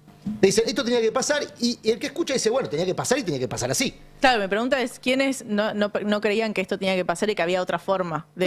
No, es que vos podés discutir, por ejemplo, un horizonte fiscal de equilibrio desde el ingreso y no desde el ajuste. Totalmente. Obviamente, que fue eso lo que está siempre fuera de la se agenda. planteó, ¿no? Esto está fuera del debate público. El debate público hoy asume que la única forma del equilibrio fiscal es el ajuste. No el ingreso. Bueno, por eso. Igual el en debate ese público, sentido, perdón, ayer hubo un debate interesante. Ayer hubo 2 actos del Día de la Industria, uno lo encabezó Milei y otro Kicillof. Debe haber habido más, pero digo 2 importantes. Fue un debate, fue un cruce interesante, no solo porque Kicillof le contestó varias veces a Milei, sino por las cosas que decía Kicillof, que también lanzó un régimen de grandes inversiones en la provincia de Buenos Aires, que contó y puso en palabras que el plan de Milei es la desindustrialización, que no son errores, que no es que le pifia, sino que hay una decisión de tomarlo así. Yo creo que existe. Está ahí, es cuestión de darle un poco más de bola. Milei lo dijo ayer, ¿no? La mejor política industrial es no tener política industrial. Lo dijo textual, dijo, la mejor política industrial es tener una buena política fiscal y monetaria. Es decir, no tener una política fiscal. Ahora, Estados Unidos en este momento está avanzando con un proyecto de cuidado para su industria agresivísimo, muy agresivo, muy de cuidado de su industria y de impulso de su industria. Lo hizo Lula. Alemania también. Pero, a ver, el G7 es países industrializados. Claro. Digo, no es otra cosa. Sí. Claro. Pero para volver al tema anterior, me hago una pregunta. Si estuviera en capacidad de la oposición forzar la salida de Milei, cosa que yo tengo dudas, pero pongamos que se pudiera. ¿Qué viene después? ¿A quién beneficia eso? Porque pero vos sabés que yo no soy de los que piensa eso. Una cosa es que vos no fuerces la salida, porque el tipo tiene 40% de aceptación, tiene todos los jóvenes con él, o muchos jóvenes con él. Lo que vas a hacer es generar un ruido peor, vas a generar un problema con la democracia. Otra cosa es que te hagas el boludo mientras hacen daño. Ah, no, bueno, eso es de Otra ya. cosa es que Eso no desde resistas ya. el daño. No, eso es de ya, pero son dos cosas distintas. Trabajar en la reconstrucción de una alternativa que necesariamente tiene que incluir ponerle frenos efectivos al gobierno. Si vos sos el jefe de la resistencia, vos sos el candidato próximo. Mira, Cuanto más fuerza le pongas vos para evitar el daño, más te va a ver la gente como el próximo candidato. Yo creo que hay que tener huevos. Yo creo que es evitar el daño y proponer algo, las dos cosas en conjunto. Yo lo que veo es que hay un cambio muy profundo en sectores muy grandes de la sociedad que valorizan ahora el salvarse individualmente. Claro. Y no hemos logrado, y no se logra generar la idea de una salida colectiva. Y eso no pasa solo en Argentina. Si vos ves a quién votan los pobres en Estados Unidos, es decir, vos tendrían que votar a los demócratas, que siempre vienen... No, votan a los republicanos, que les garantizan que... Pero el campo popular tiene que tener un proyecto para esa gente. Por supuesto que lo tiene un proyecto, tiene que tener un proyecto para eso es lo que hoy no se observa. No se observa ni el proyecto... Pero con este nivel de interna, que Roberto, es imposible estructurar un proyecto que sea representativamente nítido. Estoy usando un neologismo, pero digo... Que se aprecie con nitidez esa representación, porque lo que vos ves ahora es una disputa de posiciones. Para mí la interna es una posibilidad para que se perfile un proyecto distinto dentro de la oposición. Pero no, todo lo contrario. El tema es... Creo que hay un trabajo para obturar el crecimiento de nuevos liderazgos. Pero desde ya. Pero el punto es... Recién Fer decía, ¿por qué los pobres en Estados Unidos dejaron de votar a los demócratas y pasaron a votar a los republicanos? ¿Por qué los pobres en Brasil dejaron de votar a Lula para votar a Bolsonaro? Y acá está pasando lo mismo. Porque las demócratas en Estados Unidos, Lula en Brasil y el peronismo en la Argentina representan todavía el status quo, un status quo muy dañino para esa gente. Entonces el malestar contra ese status quo lo lleva a votar a lo que hay enfrente, con lo cual lo que hay que hacer no es refugiarse en ese status quo, hay que proponer la siguiente vuelta. Ya Milei le dio una vuelta al asunto, bueno, hay que presentar la otra, no defender lo anterior. Y una cosa, porque recién la pregunta clave es esa, si se permite, yo creo que los liderazgos tienen que surgir, pero también hay liderazgos que bloquean el surgimiento de otros. El otro día, el viernes, compartimos un audio de Anabel Fernández Agasti, que es alguien de la mesa chica de Cristina, ¿sí? Que dijo en una entrevista que ellos quieren que el candidato sea alguien propio. Efectivamente, las elecciones que vienen son legislativas, pero es importante quien arme esas listas, quien encabece esas listas, y obviamente pues está la cuestión del candidato 2027.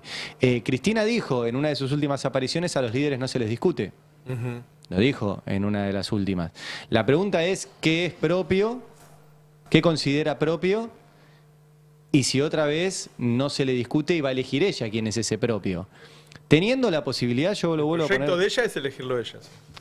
Bueno, pero es una mala idea. Te lo dice, aún si lo elige a Kicillof es una mala idea. O sea, yo creo que ningún candidato presidencial ningún candidato presidencial puede parecer que tiene jefe. O si lo tiene, a los 5 minutos lo tiene que destrozar al jefe, como hizo Néstor con Duhalde. Claro. ¿Sí? Y como hizo después... Igual acá ocurrieron cosas, como diría Macri, porque ¿cómo fue esto? O sea, Kicillof, cuando había que buscar un candidato para la presidencia de Buenos Aires, agarró el Clio, estuvo un año dando vuelta, entonces cuando fueron a medir, Kicillof medía 40 y Insaurralde medía 7.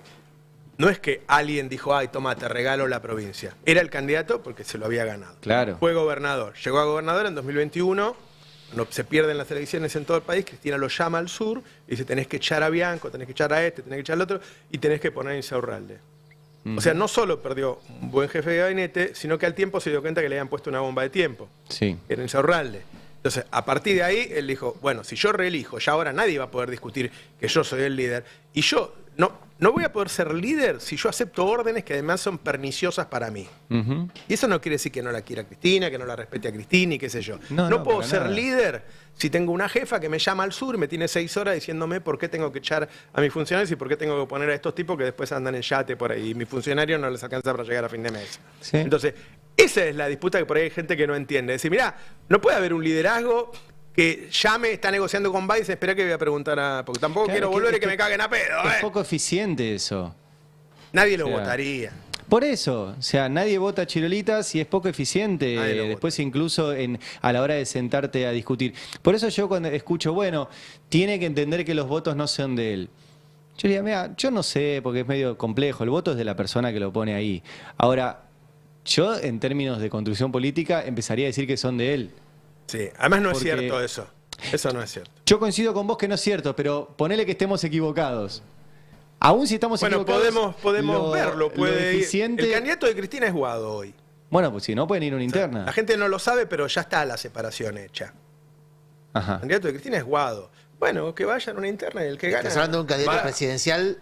Perdón, va a haber una interna este año, ¿eh? Sí. Va a haber una interna. Claro, el tema es quién decide, quién tiene la lapicera el año que viene. Que eso es ahora, ¿no? A fin de año. Axel no puede pretender ser presidente si no tiene lapicera para una región legislativa. Vamos a ver cómo es el diseño electoral. Yo creo que todavía hay mucho para discutir y hay cosas que se están discutiendo en tiempo real. Pero después va a haber un peronismo de centro y está bien que lo haya. El otro armado, el de Massa, qué sé yo, está bien que lo haya. Y después hay un representante del interior, lo estamos esperando ahora que viene Quintela. Quintela quiere ser presidente también. Claro. Y tiene una representación de lo que es todo el peronismo del interior. Ya van varios presidentes que son de acá. Hay un aspecto interesante que demasiados, sí. Claro. Hay un aspecto interesante que es lo que dijo Jaldo, que fue el primero que aplicó la técnica de la rodillera con Milei, y es una técnica que hasta acá a Jaldo no le funciona. No. Recibió 1.000 de 93.000 millones, según se quejó el propio Jaldo respecto a las promesas que le habían hecho y no le cumplieron. Jaldo, al igual que Jalil, va a estar mañana en el Consejo Federal de Inversiones, lo cual, me imagino, si yo fuera Guillermo Francos, no es una noticia que me cae del todo bien. A eso voy. Como la realidad es dinámica y el gobierno le ha mentido mucho a personas a las que ha convocado para acuerdos a los que después no les cumplió, esa dinámica también es parte de la dinámica de la crisis, ¿entiende? En la lógica que vos decías. ¿Hubo un componente espontáneo en los saqueos del 2001? Por supuesto, la gente estaba muy mal. Pero alguien tenía que prender el fósforo para que Pero la el chispa pasto que prende seco, la pradera es un concepto político que aludía a algo espontáneo que después se transformó en una praxis política. Nadie cree que en Chile la dimensión que tomó la crisis fue absolutamente espontánea. La crisis obviamente inició por un gesto espontáneo que fue el molinetazo. Claro. Pero la dimensión de la crisis... Fíjate lo que decían el transporte, recién, bueno, pasó lo mismo en Colombia. Pero terminó no son 30 pesos, son 30 años. Exactamente. O sea, de ese reclamo sale algo y mucho más termina profundo. en un intento de reforma constitucional que después el sistema acomodó. Por supuesto que el sistema fue acomodando todo, como pasó con 2001. El sistema acomodó el que se vayan todos. Ahora, yo lo que veo es uno... Sí, perdón. No, pero quería ir hacia este lado, porque así como la oposición tiene sus líos, también la dinámica de la crisis potencia los líos internos del oficialismo, que no sabemos en qué puede derivar. Yo lo que creo que esta orfandad es una oportunidad para un líder. Que la gente está esperando a alguien que le diga cuál va a ser su futuro, cuál va a ser su proyecto de vida, qué pueden esperar sus hijos. Mirá, en la Universidad Tecnológica, todos los que están estudiando temas relacionados con inteligencia artificial y computación ya de alto nivel y qué sé yo, todos tienen laburos de segundo año. Claro. Las empresas que se dedican a la inteligencia artificial ya no consiguen más empleados. Es decir, hay un proyecto de futuro en el país. Hay un proyecto. Alrededor de todo lo que es litio, hidrocarburo, qué sé yo, pueden nacer miles de pymes. Es decir, hay un proyecto, no es que Argentina está hundida, la gente que ya cree que no tiene futuro, no es cierto, no es cierto. Al contrario, rápidamente se puede revertir todo esto que está ocurriendo. Y la gente en esta orfandad va a empezar a mirar. Ahora, para liderarlo hay que tener potencia, hay que tener ideas, hay que tener propuestas distintas a lo que él propone. Y bueno, y no pedir permiso. Los líderes no piden permiso. Bueno, ahí, mostrar aptitud de liderazgo. Ahí la duda que había ahí en la política, vuelvo al quicho anoche, es si el péndulo va hacia un extremo, vuelve hacia un extremo, Eso se habla, o claro. si se queda en el centro. Sí. Si el péndulo se queda en el centro, que es la opción que se está trabajando con Larreta, Massa, Lustó, compañía, si el péndulo va hacia el centro, ya hay toda una estructura de poder que está preparándose para servirse del plan de estabilización por inanición. ¿Se entiende? Lo que vos decías, claro. si no hay gente que está conforme con este... Aprovechar esto de plataforma. No, aprovecharlo e incluso acompañarlo, porque este plan por inanición necesita acompañamiento político, no necesariamente del oficialismo, Igual, también de Adri, sectores de la oposición. Digamos algo, si el péndulo se queda clavado en el centro, desafía las leyes de la política argentina y de la física, porque los péndulos en general no se quedan clavados en el centro. Está bien, pero... Hola, Sofía, ¿cómo estamos? Hola, ¿cómo están? ¿Qué tal? Bienvenida. Ahí vamos. Bueno, dale. Voy con vos entonces. ¿Sí? No, porque yo tengo para pasar revista de la interna del oficialismo. Bueno, que también pero es muy me- divertido. Sí, sí. Dale. No, me sumo a esto porque el tema que traía, que es las elecciones regionales en Alemania y la victoria y el franco ascenso de la ultraderecha, en particular en dos regiones de Alemania del Este, tiene que ver, había algunos análisis que me parece que recogían algo de lo que estaban hablando ustedes, que se preguntaba si es que efectivamente la sociedad alemana estaba apoyando propuestas de ultraderecha o si en verdad, y por acá iba la clave, iba la respuesta, lo que querían son liderazgos fuertes en un enorme contexto de muchísima inseguridad. Muy bueno. Porque incluso decían, perdón, desde el 2002 al 2022 el apoyo a las políticas de ultraderecha había descendido del 8% al 2%. Entonces, no es por ahí la respuesta, sin embargo, viene por, alguien que pueda hacerle frente a la incertidumbre y de un marco, ¿para dónde vamos? ¿En dónde nos movemos? ¿Para dónde va la economía? ¿Qué podemos hacer? ¿Qué no podemos hacer? Sea alguien de la ultraderecha o sea alguien incluso que hizo una muy buena elección en Alemania, que es un nuevo frente, una decisión de izquierda que salió, se configuró en enero y quedó en tercer lugar en los dos estados, en las dos regiones de Europa del Este. Entonces tenés opciones, digamos, con tintes similares para los dos lados. Entonces me parece que la respuesta, al menos para evaluar este caso alemán, pero me parece que también puede aplicar, va por ahí. En Los Ingenieros del Caos, que es el libro que nosotros habíamos recomendado, porque es el libro que recomienda a los líderes de la derecha cómo ejecutar una campaña política, haciéndose de este material, de esta materia prima, que es el enojo con la marcha de la economía en los sectores populares. La clave es a quién se le echa la culpa. Vuelvo a este punto que hablábamos al principio, ¿no? En el caso de Alemania, yo contaba ayer que el cierre de la campaña de este espacio de ultraderecha fue al grito de deportar, en un pueblo, en una ciudad donde había bajísima incidencia de extranjeros, de inmigrantes, casi que no había inmigrantes. Y aún así había mucha disposición a deportar gente que no estaba ahí, digamos. Sí, de hecho, salvando las distancias. Que nítidamente no era el problema, porque no. Salvando las distancias, acá se vivió hace unos años un fenómeno similar que era cuando iban los móviles de los canales de noticias a pueblos en el interior de la provincia de Buenos Aires o en otras provincias, donde hablaban de la inseguridad y de cómo ya no se podía dejar la puerta abierta, y preguntaban, ¿cuándo fue el último robo? No, acá no, nadie robó nada en los últimos 15, 20 años, pero como prenden la tele y lo que ven es inmigrantes, inseguridad, violencia, se les genera esa reacción. Fue el principio del Brexit, ¿no? El Brexit No, en Argentina tuvimos un adelantado, un comunicador adelantado de la derecha que habló de la invasión silenciosa y le sacó un diente a un inmigrante, a un supuesto inmigrante en el Obelisco. Es decir, no es una idea novedosa, lo que es novedoso es el mecanismo de expansión de la idea, que son las redes sociales, la práctica de esa idea se vuelve mucho más viable por las redes. Y el desencanto también es novedoso, ¿eh? El malestar que hay hoy en día es más profundo y más prolongado que el que había hace 20 años. Fines de siglo pasado también había mucho malestar. En la Argentina lo vivimos en el 2001. No, y que también había malestar. Se generalizó esto que comentabas de la sensación de caos. Claro. Todo es caos, la economía es caos, la cuestión social es caótica. Sí, la geopolítica internacional. Exacto. Sobre todo en Alemania. O sea, hay muchísimas más guerras de lo que había en el siglo pasado. Digo, es un momento realmente muy crítico y a eso se suma también una crítica a los oficialismos. En Alemania también se vio, la coalición que gobierna Alemania le fue pésimo en las dos regiones que fueron a los comicios. Entonces son varios puntos que se suman. ¿Quieren ir a repasar las novedades de la novela de la oposición?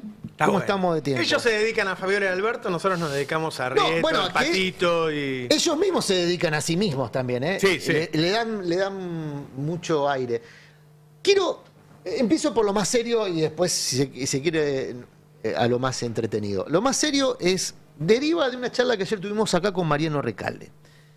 Porque, orejeando un poco como venía la semana parlamentaria, la votación de la ley de jubilaciones, Recalde sugirió que podían correr coimas para modificar el estado de 2/3 que había dejado el escenario parlamentario la semana pasada. Escúchenlo. Veremos ahora qué es lo que pasa, porque ya estamos viendo que hay diputados negociando, ¿no? Negociando con el gobierno. Ya vimos también que hay senadores que se levantan a la mañana muy combativos, al mediodía son moderados y a la hora de votar terminan votando con Milei. ¿Y qué es lo que va a lo largo de una jornada haciendo cambiar la opinión de tus colegas, Mariano? ¿Qué es lo que vos podés...? Todos sabemos negociaciones de todo tipo, que van desde embajadas, obras o cosas inconfesables. Bueno, de cosas inconfesables, inmediatamente después aludía directamente a las posibilidades de coimas. En este fragmento no quedó, pero directamente hablaba de eso. Bueno, vamos a escuchar a Paoltroni, que es el senador saliente de La Libertad Avanza, refiriéndose a este mismo mecanismo de negociación por parte del Ejecutivo para torcer voluntades que hasta acá parecen muy sólidas, pero que se pueden modificar. Escuchá lo que decía Paoltroni. ¿Vos pensás que hay más gente en La Libertad Avanza que tiene tu opinión pero se calla? Porque hubo rumores sobre otro senador más que sigue siendo miembro de la bancada que tampoco votaría al hijo. Y, bueno, pero los extorsionan. Fíjate lo que me hubiese pasado a mí si yo nombraba 200 funcionarios en Formosa. Hoy me amenazan con echarme los 200 funcionarios para comprarme el silencio. Y así funciona la casta. Bueno, ahí tenemos a dos senadores, Paoltroni del oficialismo, Recalde de la oposición, sugiriendo que los métodos de negociación incluyen extorsiones, coimas, negociaciones non santas, digamos, ¿no? Para calificarlo como genérico. Full casta.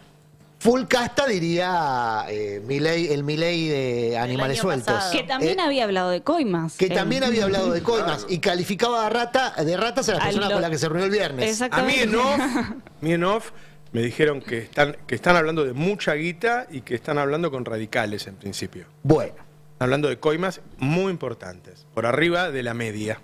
Bueno, con 100.000 millones de pesos en la caja, imagínate. ¿Cuál es el método que sugiere Paoltroni que el gobierno viene utilizando para comprar voluntades parlamentarias? Va a quedar como el gran gobierno corrupto de la historia. Están escuchando negocios todos los días, están ensuciando todo, Vamos a repasar. Juan González, el biógrafo de Milei, hizo un repaso federal de algunos nombramientos en dos cajas muy apreciadas por la política. PAMI y ANSES. Ah, muy apreciadas. Muy apreciadas. Son dos instituciones muy relevantes de la gestión pública porque gestionan jubilaciones, prestaciones sociales, salud. Al mismo tiempo se suelen asimilar como caja porque manejan recursos económicos muy cuantiosos. No escucho críticas de la oposición hacia esos sectores. Vamos a repasar, por ejemplo, a quienes vienen nombrando y cómo fue ordenando el oficialismo a partir de algunos nombramientos. En principio, el Frente Interno. En Córdoba, el nombrado, y vamos a ver con algunas placas, el nombrado es Andrés Bauza, socio del estudio de abogados Bauza Bornoloni. Si le suena el apellido Bornoloni es porque es el jefe de bloque de La Libertad Avanza en la Cámara de Diputados. Por ahora. Bauza Bornoloni tiene un estudio de abogados. Ese estudio de abogados, a través del socio de Bornoloni, maneja ni más ni menos que la ANSES de Córdoba. En La Rioja nombraron en el PAMI a Amado Omar Menem, apellido que en La Rioja está muy extendido en el ámbito político. En este caso es el tío de Lule y de Martín Menem, que son los que en general negocian estos puestos, el ANSES y el PAMI. En Neuquén, la diputada Márquez logró el nombramiento de Andrés Quialba, que es un pastor evangélico. Recordemos que Márquez forma parte de ese subbloque de evangelistas, de diputados evangelistas. El papá de Márquez es uno de los jefes de la Asociación de Pastores Evangelistas que recibió muchos beneficios de Sandra Petovelo.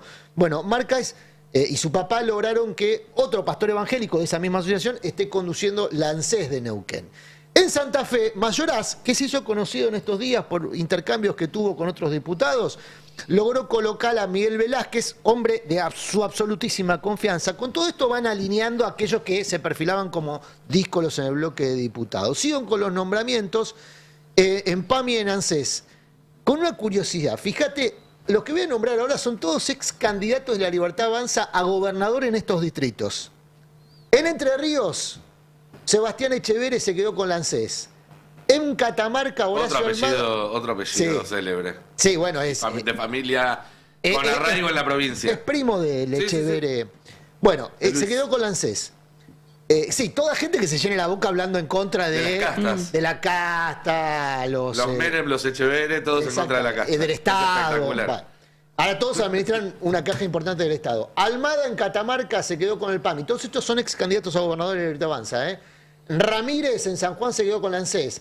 Rodríguez en el Chaco se quedó con la ANSES. Ninfa Alvarenga se quedó con el PAMI Misiones. Suena feo que digas se quedó con ANSES. Bueno, la administración, se quedaron con la administración. Ok. Se quedaron con la administración. ¿Por qué es relevante esto? A ver. Porque cada uno de ellos después tiene subjurisdicciones. Ahí es donde entra la oposición.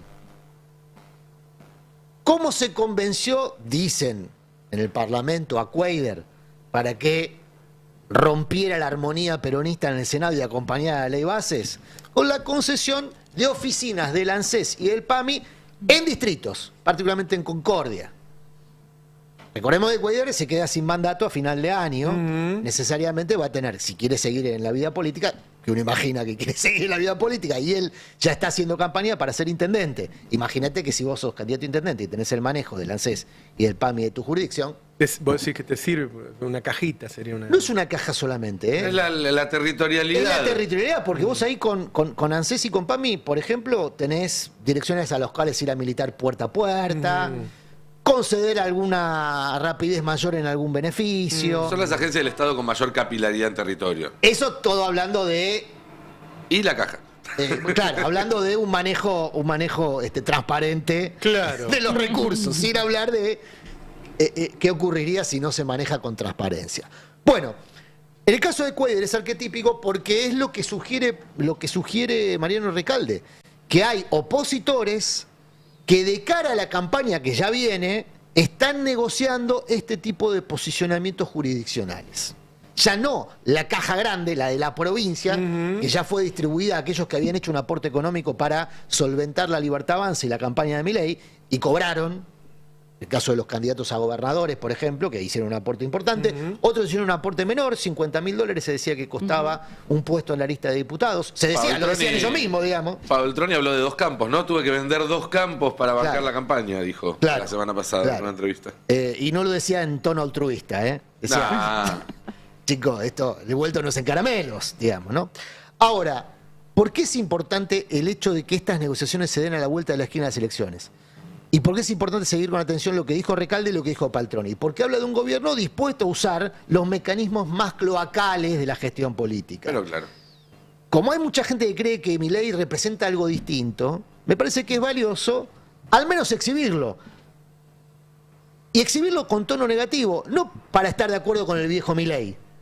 No para hacer lo que hacía Milei, que era denostar a partir de ahí a todo el dispositivo, sino para decir que Milei no lo viene a cambiar. Que hay un embuste ahí, que lo que viene a hacer es una transferencia de ingresos brutal, como todo lo que veníamos comentando en este tiempo, con un verso, que es el verso de que va a combatir esto que hace. Y ahí en todo eso juega la oposición.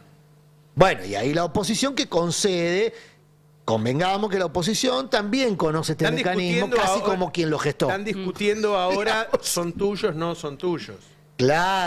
Claro. Es el cruce que vimos entre Guado de Pedro y Massa. Bueno, pero ahí también Kicillof tiene una característica que lo hace diferenciarse de la gran mayoría de la política. Porque no es alguien sobre quien recaiga este tipo de sospechas. Y me parece que es muy importante. Bueno, por eso nunca lo han querido, ¿no? Bueno, pero me parece que a la hora de discutir realmente el liderazgo, lo que charlábamos hace un rato, son cualidades que tienen que destacarse. No son las únicas, por supuesto. No es Pepe Mujiquismo. ¿Sí? Además de eso hay que construir una política transformadora, porque ser presidente o gobernador se trata de cómo afectás vos la vida de otros, no de tu propia vida. Bueno. Pero partir de esa base no me parece menor. Ahí, entonces, en este contexto es que todas las discusiones públicas entre, y ya entramos en la novela, que es lo que pide el Tano casi con devoción diaria. Yo creo que él sigue la novela de la mañana. ¿Viste que hay gente que sigue la novela de la tarde? El Tano sigue la novela de la mañana con esto que vamos a compartir ahora, que es primero el tuit de Arrieta. Esto pasó ayer. A mí me gusta mucho, debo reconocer. No Arrieta, lo que dice Arrieta. Lourdes Arrieta es la dipupato, para si no la ubican. ¡La dipupato! Es la diputada que se hizo conocida por tener un patito en la cabeza y ahora armó su monobloque. Bueno, tuit de ayer, le informa al señor presidente Javier Milei. Recordemos que Milei había dicho que Arrieta había denunciado falsamente a sus compañeros. Claro. ¿No? Y que eso para él resultó intolerable. Porque si hay algo que no le gusta a Milei es la mentira. Dice, a mí todo me banco todo, pero la mentira no, dijo Milei. No. Eso para mí es el límite. Bueno, le responde Arrieta a Milei. 1. Si un juez me otorgó custodia es porque la gravedad de los hechos lo ameritaba. Por lo tanto, lo de falsa denuncia está de más. No sé quién le hizo llegar tal info. Es joven, Arrieta, ¿no? Sí.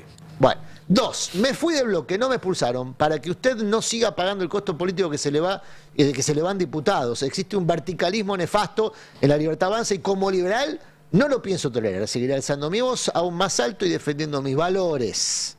3. Sepa además que en Mendoza se hizo un trabajo de todo un equipo y ciudadanos de a pie para que llegue a ser presidente. En Las Heras obtuvo el 68% y todavía tiene esperanza de llegar a fin de mes. No se olvide del pueblo, Dios lo bendiga. Último mensaje encendió una alarma ayer en la Casa Rosada, porque es el único en el cual ella da a entender que podría llegar a votar diferente. Hasta ahora los que se fueron del bloque rechazaron la conducción de Martín Menem, de Bornoroni, hay internas, no lo soportan, pero siguieron más o menos alineados con los votos. Este último mensaje de Lourdes Arrieta ayer fue interpretado en la Casa Rosada y se activó un dispositivo para tratar de contenerla, porque lo ven como una señal de que podrían no contar con su voto en los famosos 2/3 para revertir el veto. Arrieta además inicia este proceso de crisis en la Libertad Avanza a partir de que su papá le reprochó a Karina Milei no haberle cumplido con el otorgamiento del PAMI de Mendoza. Bueno, llegó el gobernador de La Rioja, Ricardo Quintela, así que le vamos a hacer un reportaje ahora. Dale, escuchamos a Agustín López Núñez y vamos con Quintela. Provincia Net Pagos tiene una novedad para vos. Extraes efectivo y te lo devuelven. Si estás en Quilmes, Lomas de Zamora o 3 de febrero, acércate a sus locales, extrae dinero con tu tarjeta de débito de cualquier banco o con cuenta DNI y participás del sorteo. Conoce más en promo.provincianet.com.ar. Provincia Net Pagos, una empresa de Provincia Servicios Financieros.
Estamos con el gobernador de La Rioja, Ricardo Quintela. ¿Qué tal, Ricardo? ¿Cómo estás?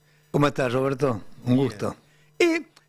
Escuchamos en estos días nuevamente a Milei diciéndole lo que estamos haciendo es sacarle la plata a los gobernadores.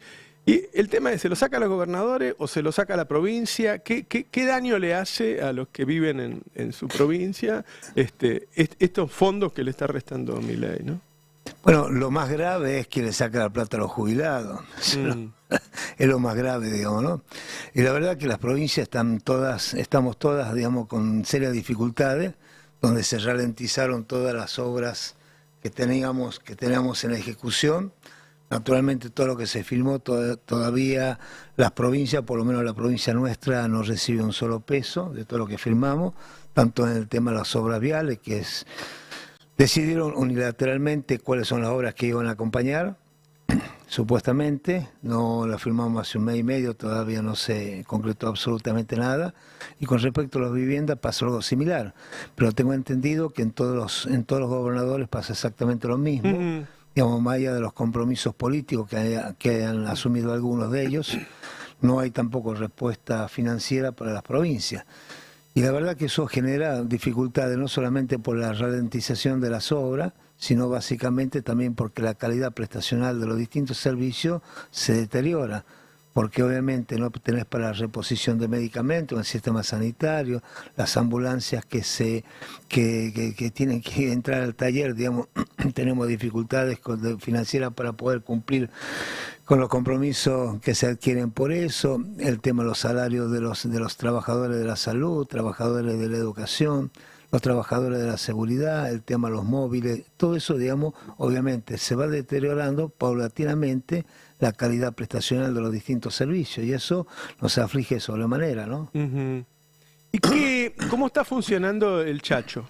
Porque yo creo que hay varios gobernadores que están mirando a ver qué pasa con esa experiencia. No, perfecto. El Chacho funciona perfecto. Hubo 5.000 millones de pesos en este momento. Se están recuperando o están cambiando, digamos. Son aquellos que tienen necesidades de cumplir con compromisos fuera de la provincia. Aproximadamente 900 millones, lo que quedan circulando 4.000 millones de Chacho. Todos tienen la aceptación absoluta. Todos, no hay nadie que se haya negado a recibir los Chachos, todo lo contrario. Tenemos más de 1.100 comercios minoristas y empresas, digamos, que los reciben de distintos servicios. Por lo tanto, estamos muy contentos con el funcionamiento. Además de eso, que el Chacho está adquiriendo un valor diferenciado de la moneda nacional, puesto de que al tener un pequeño interés, hay mucha gente que lo acumula para cobrar el interés a fin de año. Claro, claro.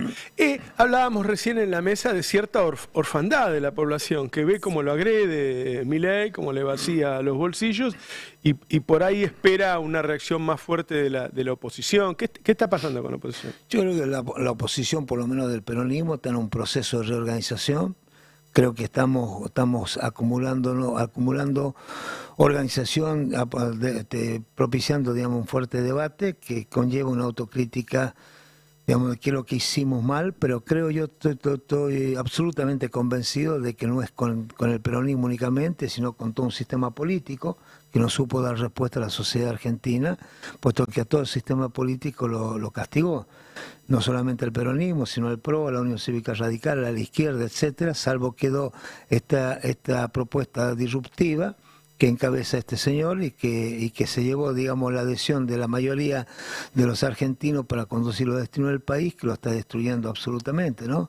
No solamente el país que lo está destruyendo, sino a quienes habitamos en el país, y fundamentalmente los sectores más vulnerables, que es lo que tenemos que empezar a trabajar, digamos, para que el mensaje a la sociedad, además de pedirle que acompañe, digamos, para parar un poco esta situación en contra de los intereses de nuestra gente, digamos, también generar una propuesta, digamos, junto a otros partidos políticos también, con el peronismo obviamente como columna vertebral de la nueva propuesta frentista que tiene que ser, a mi juicio, donde involucra a muchos sectores de la sociedad política argentina, a los trabajadores, a los jóvenes, a las mujeres, y básicamente que sea una propuesta que la gente lo pueda, que sea tangible, que la gente lo pueda visualizar como viable, que la gente se pueda sentir contenida dentro de esa propuesta y que sea una propuesta que habla hacia el conjunto de los argentinos. no que sea una propuesta como es hoy para un puñado selecto, que son los que van a alcanzar a tener una calidad de vida que el resto de los argentinos no la vamos a poder tener. Ahora, a veces se dice que hubo un cambio cultural, pero por otro lado uno ve que, no sé, López Obrador le fue maravillosamente en México, a Lula le va muy bien en Brasil, es decir, me parece que el tema es más dar respuesta. En su provincia, por ejemplo, hay fábricas de alimentos estatales. Quiere decir que los riojanos tienen la posibilidad de acceder a un buen alimento, a un buen precio. Digo, ¿no haría falta mostrarle a toda la sociedad del país que hay otro proyecto, que hay otra forma? Yo creo que sí, y creo que en esto hay que debatir básicamente las empresas del Estado. ¿Para qué tiene el Estado empresas? El Estado, digamos, no tiene que ganar plata, el Estado no está para ganar plata, el Estado está para garantizar una prestación de servicio lo más eficiente posible y para generar bienes en beneficio de nuestra comunidad. Por eso, digamos, el tema de la discusión de que las empresas tienen que ser rentables, eso hay que dejarlo para el mercado. El mercado tiene que garantizar la rentabilidad financiera. Lo que tenemos que garantizar nosotros es la rentabilidad social, es decir, que todos los argentinos puedan tener accesibilidad a los servicios, cosa que hoy está negado. Sí, porque la gente no puede acceder al servicio de agua, de energía, de gas, de transporte público de pasajeros, etcétera, a la conectividad, a las prepagas. Al colegio no puede acceder porque no le alcanza. Entonces cada vez más, digamos, se va deteriorando la calidad de vida de todos los argentinos y se está destruyendo un Estado que se está, digamos, obviamente generando la inconstitucionalidad necesaria que se requiere para un juicio político inclusive. ¿Y por qué digo esto? Digo porque el presidente tiene que tomar conciencia no solamente de su inconducta y de la conducta inapropiada que él tiene como presidente de la nación, de la agresividad que tiene para referirse al conjunto de los argentinos y las argentinas, el goce que manifiesta que genera condiciones de desempleo para muchos ciudadanos argentinos. Y la verdad que eso, digamos, eso es algo atípico que veo que todavía la gente no reacciona, digamos, en la medida que normalmente reaccionaría en otra situación. Y yo creo, estoy convencido que hay un malestar profundo que está cocinando afuera. En el mientras tanto estamos viendo cómo el gobierno nacional está preparando y aceitando un esquema represivo, el aparato represivo, para evitar, digamos, que las manifestaciones, para meterme miedo fundamentalmente, para que las manifestaciones de magnitud que se van a dar, y temo también de que se pueda dar en situaciones no deseadas para nadie. ¿Y por qué te digo esto? Porque es muy fácil, digamos, tener el poder de la fuerza para aplicarla con los ancianos, con los jubilados, con los docentes, con los trabajadores de la salud, etcétera. Claro, cuando del otro lado está totalmente indefenso. Ahora, si el otro lado también tiene capacidad de respuesta, y ahí va a haber una situación difícil. Y te lo digo con la experiencia que tenemos quienes hemos vivido el 2001. En el 2001 al principio era también la agresividad, estado de sitio, un esquema represivo, no de la calidad y de la cantidad de y de la agresividad de pero era un sistema represivo bastante fuerte, y después los ciudadanos se defendían y tuvimos las consecuencias con 32 muertes en la República Argentina, cosa que no lo deseamos, pero que hay que advertir a este gobierno de seguir este mecanismo, de seguir con esta política y con este esquema represivo. Naturalmente la sociedad también se va a defender. Hablando del PJ, ¿qué opinión sobre Axel Kicillof en este momento? Excelente, Axel, excelente. Es un compañero gobernador que tiene una durísima responsabilidad de conducir el destino de 18 millones de argentinos que están situados, que habitan la provincia de Buenos Aires, y es el compañero que tiene mayor experiencia por el volumen, digamos, y la magnitud, digamos, de su provincia, y un compañero que está preparado en este momento para ser un referente muy importante para el peronismo en primer lugar y para los argentinos en segundo lugar. ¿Se reúnen, creo que mañana, los gobernadores del PJ acá? Sí, algunos gobernadores, no del PJ, algunos gobernadores que lo denominamos federales. Ajá. Somos 7 u 8 gobernadores que nos juntamos, hacemos una evaluación y un análisis de la situación de la República Argentina. También vamos a evaluar la decisión política que ha tomado el gobierno nacional, digamos, donde le ha transferido o le está por transferir a través del decreto respectivo 450.000 millones de pesos a la capital federal, que no es a los capitalinos, sino es al clan Macri, naturalmente, que ese es el acuerdo que aparentemente, o por lo menos se sospecha que llegó Macri con el actual presidente. ¿Esas milanesas las comían por esa guita, decís? Y estoy seguro que sí, porque casualmente después de ese almuerzo, o cena, no sé qué fue, aparecen estos 450.000 millones para cuidar que la ciudad más rica de la República Argentina recibe 450 millones que pertenece al conjunto de los argentinos, porque esa plata no pertenece a la capital federal, que si fueran para los capitalinos, para políticas habitacionales, para recuperar o para sacar a los ciudadanos que están en situación de calle, bueno, uno aplaudiría, pero la verdad que es para que lo manejen y para que manejen, digamos, a gusto y piacere la familia Macri.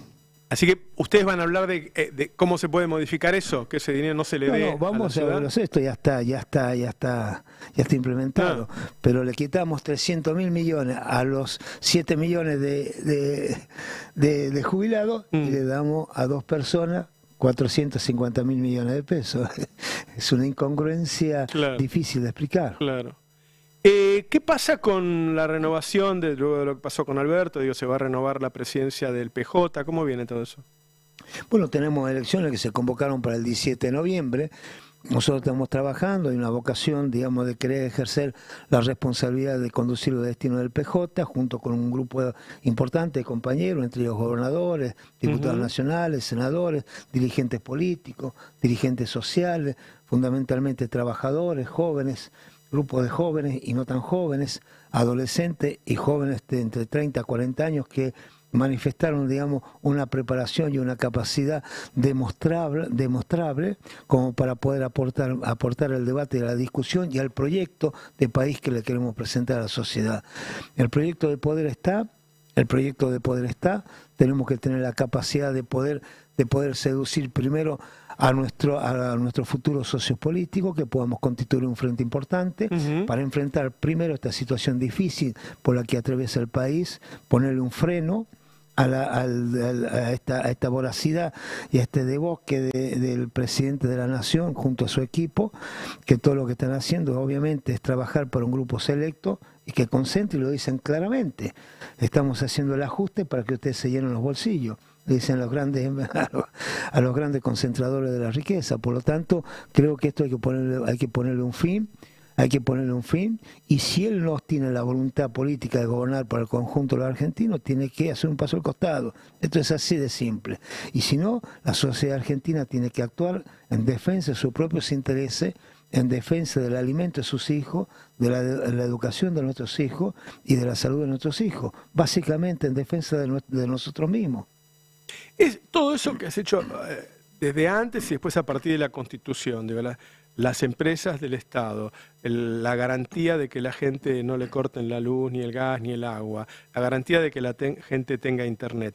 ¿Se puede hacer solo en una provincia o se puede traspolar a todo el país?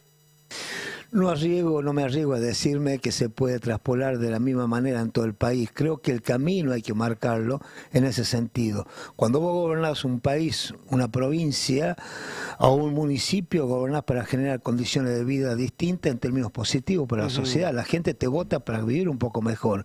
Y si vos, cuando te votó, le quitas la posibilidad de acceder a los servicios que ya los tenía, que era el transporte, el agua, la energía, imagínate, entonces obviamente tiene que haber una reacción, tiene que haber una reacción masiva, popular, digamos, que pueda plantear o modifica sus políticas o simplemente córrase que venga otro a gobernar en beneficio de todos los argentinos. Cuando vos decís córrase, ¿vos pensás que hay la posibilidad de un juicio político? De un juicio político, sí, o una manifestación mayoritaria, estilo la que estuvo en defensa de los intereses del servicio educativo universitario, que permita, digamos, que la gente, que ellos lo vean y modifican su política. Y de no modificar su política, obviamente eso va a generar un enardecimiento de la sociedad que no va a haber fuerza que la pueda parar. ¿No pensás que tiene un apoyo importante aún? ¿Cómo? ¿No pensás que tiene un apoyo importante aún? Sí, puede tener un apoyo, digamos, que lo manifiestan tal vez algunos encuestadores, de un 37, 38, un 40%, digamos que hay gente que no se resigna no se resigna a reconocer que se equivocaron. No digo que para que no hayan votado a nosotros, que también nosotros tenemos que hacer un mea culpa y la autocrítica profunda, pero creo que la gente no se resigna a aceptar que se equivocó, porque no hay ningún sector de la sociedad argentina que esté bien, ningún sector, absoluta, salvo los que están gobernando ahora, que al decir de muchos, digamos, están haciendo caja, los que buscan caja. ¿Pensás que hay corrupción en el gobierno de Milei? Fuertemente, claro que sí, fuertemente. Claro que sí. ¿Cómo que no? El solo hecho de solicitar un crédito como lo solicitó Caputo en la época de Macri, tiene las respectivas comisiones que todo ello llevan. ¿Cómo que no? Los que están negociando la deuda, que tienen las famosas consultoras, tienen su porcentaje. Me están hablando de la que negociación. en la compra de remedios hay En la una compra de coima muy remedios, grande. en la compra de remedios están involucrados lamentablemente algunos riojanos ahí. Entonces, digamos, todo esto no es... No son las carmelitas descalzas los que están gobernando, y esto es claramente. Nosotros tampoco lo somos, pero sí tenemos una mirada diferente hacia la sociedad argentina. Y yo lo puedo criticar fuertemente al expresidente Alberto Fernández por las decisiones que no tomó, no por las decisiones que tomó, porque hay que ser justos también. Nosotros hemos tenido un crecimiento en el desarrollo de cada una de las provincias que achicamos la asimetría con la pampa húmeda. Todas las provincias del norte argentino y de la Patagonia fueron atendidas en materia de obra y en materia de equipamiento para los distintos servicios que prestamos en la provincia. Obviamente tuvimos muchos errores y tuvimos muchas decisiones que teníamos que haber tomado con toda la fortaleza para poder reordenar y reencauzar el país, que no lo hicimos. Y también obviamente tuvimos el costo de lo que fue la pandemia y no levantar la pandemia al tiempo que se debería haber levantado. Pero bueno, son cosas que eso ¿Pensás sirve. eso vos también? Porque ayer hubo un comentario de Guzmán al respecto, que se tenía que haber levantado antes la pandemia. Yo creo que se podría haber levantado antes, por lo menos parcialmente, en los lugares donde sabíamos que no había circulación virósica, por ejemplo en mi provincia, en toda la zona rural, en muchos departamentos del interior de la provincia, digamos que no había llegado todavía el COVID ahí y que ya se estaba yendo, ya teníamos, digamos, mucho mayores esquemas de defensa para los ciudadanos, cosa que no la teníamos al comienzo, que estábamos desorientados, y creo que Alberto siguió los pasos que la Organización Mundial de la Salud indicó, pero claro, digamos, cada uno tenía que adaptarlo a su propia realidad, y creo que en su momento conversábamos con Nico Trota, donde él hablaba, por lo menos habló conmigo, de la posibilidad de levantar, de abrir las escuelas en la zona rural, y estábamos en condiciones, pero bueno, no se pudo abrir porque la decisión fue otra, de que no se abrieran, y bueno, y las consecuencias también, el costo político lo pagamos. Claro. Pero quienes decían que teníamos que proteger a los argentinos, convocaban a los argentinos a movilizaciones, a los cortes de calle, encabezados por la actual ministra. Ahora, mirando para adelante, ¿está listo el PJ para volver a gobernar o todavía hay mucha pelea, mucha rencilla, mucho echarse la culpa? No, hay mucho debate, creo que hay debate. El peronismo lo dijo el general Perón, cuando todos creen que nos estamos peleando, estamos reproduciéndonos. Y creo que este debate va a generar una reproducción del peronismo. Hay una efervescencia importante. Se volvió a recrear, por lo menos en nuestra gente, expectativas positivas, esperanza. Levantaron los brazos, tienen ganas de militar, tienen ganas de convocar a los compañeros. Hay propuestas, hay programas, hay modelos, digamos, que se pueden exhibir, no solamente La Rioja, sino en provincias como Santiago del Estero, Gildo en Formosa, Gustavito Melella, independientemente, y no me meto en internas de nada, ni tampoco juzgo la gestión de cada uno de los municipios, de cada una de las provincias, pero sí tenemos muchas provincias, digamos, que están La Pampa con Silioto, digamos, muchas provincias que a pesar de las dificultades del desfinanciamiento deliberado que hace la nación con las provincias riojanas, con las provincias argentinas, no pueden lograr el objetivo, que vamos a arrastrarnos, a arrodillarnos a pedirle a él que nos tire un oxígeno. Yo no lo haría, aunque no tenga oxígeno, no lo haría tampoco, porque tengo una posición absolutamente definida, que no coincido en absolutamente nada con este gobierno, obviamente, pero hay gobernadores que también su situación particular obliga que en virtud de la defensa de los intereses de sus comprovincianos, tengan que capitular o tengan que llegar a ciertos acuerdos. Cosa que con los peronistas no comparto, con los gobernadores peronistas no comparto que lo hagan, pero bueno, cada uno tiene que asumir la responsabilidad de las decisiones. Tu proyecto de poder es con una alianza lo más grande posible y volviendo a meter adentro a la gente que fue saliendo, e incluso sumando otros. ¿Es algo así? ¿Y con quiénes? No, nosotros tenemos un frente amplio con todos los sectores que quieran constituir un frente, pero básicamente, ¿por qué no? Con un sector del radicalismo que coincidimos en algunas líneas de pensamiento. ¿Por qué no? ¿Por qué no con algunos sectores del PRO que tienen origen peronista, que sea como ponerle como la reta, que podemos coincidir en algunas cosas, en otras disentir, pero básicamente lo que vamos a coincidir, que este modelo de país, que este proyecto de país que hoy se está ejecutando no tiene nada que ver con lo que pensamos todos nosotros, nada que ver. Se puede empezar a constituir fundamentalmente con los trabajadores. Obviamente tenemos que empezar a conversar con los trabajadores, porque ellos son los que fundamentalmente tienen que decir, hermano, cómo generamos esquemas de protección para nuestra gente. Vos decís que es tan extremo el agravio del gobierno a la población que amerita la unidad, aún con gente distinta, en tanto y en cuanto enfrenten este proyecto. Pero por supuesto, y sigo la enseñanza del general Juan Domingo Perón, a este país lo salvamos entre todos, no lo salva nadie. Entonces, digamos que todo, Perón se adecuaba a los tiempos. Como también Cristina planteó claramente, muchachos, sáquense el bastón de mariscal de la mochila y empiecen a caminar el país, dejen de pelearse entre ustedes y busquen, generar los puntos de coincidencia, de comprensión, juntarse para definir todo juntos. Todos somos importantes, nadie sobra en estos momentos.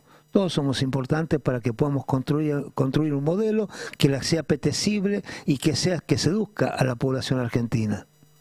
Ricardo Quintela, gobernador de La Rioja, muchas gracias por acompañarnos. No, al contrario. Muchas gracias a vos, Roberto. Ya viene Adrián Murano con sus verdades afiladas. Chao, hasta mañana. El Destape 1070. Radio y punto. El Destape 1070. Lo que necesitas saber de lo que está pasando.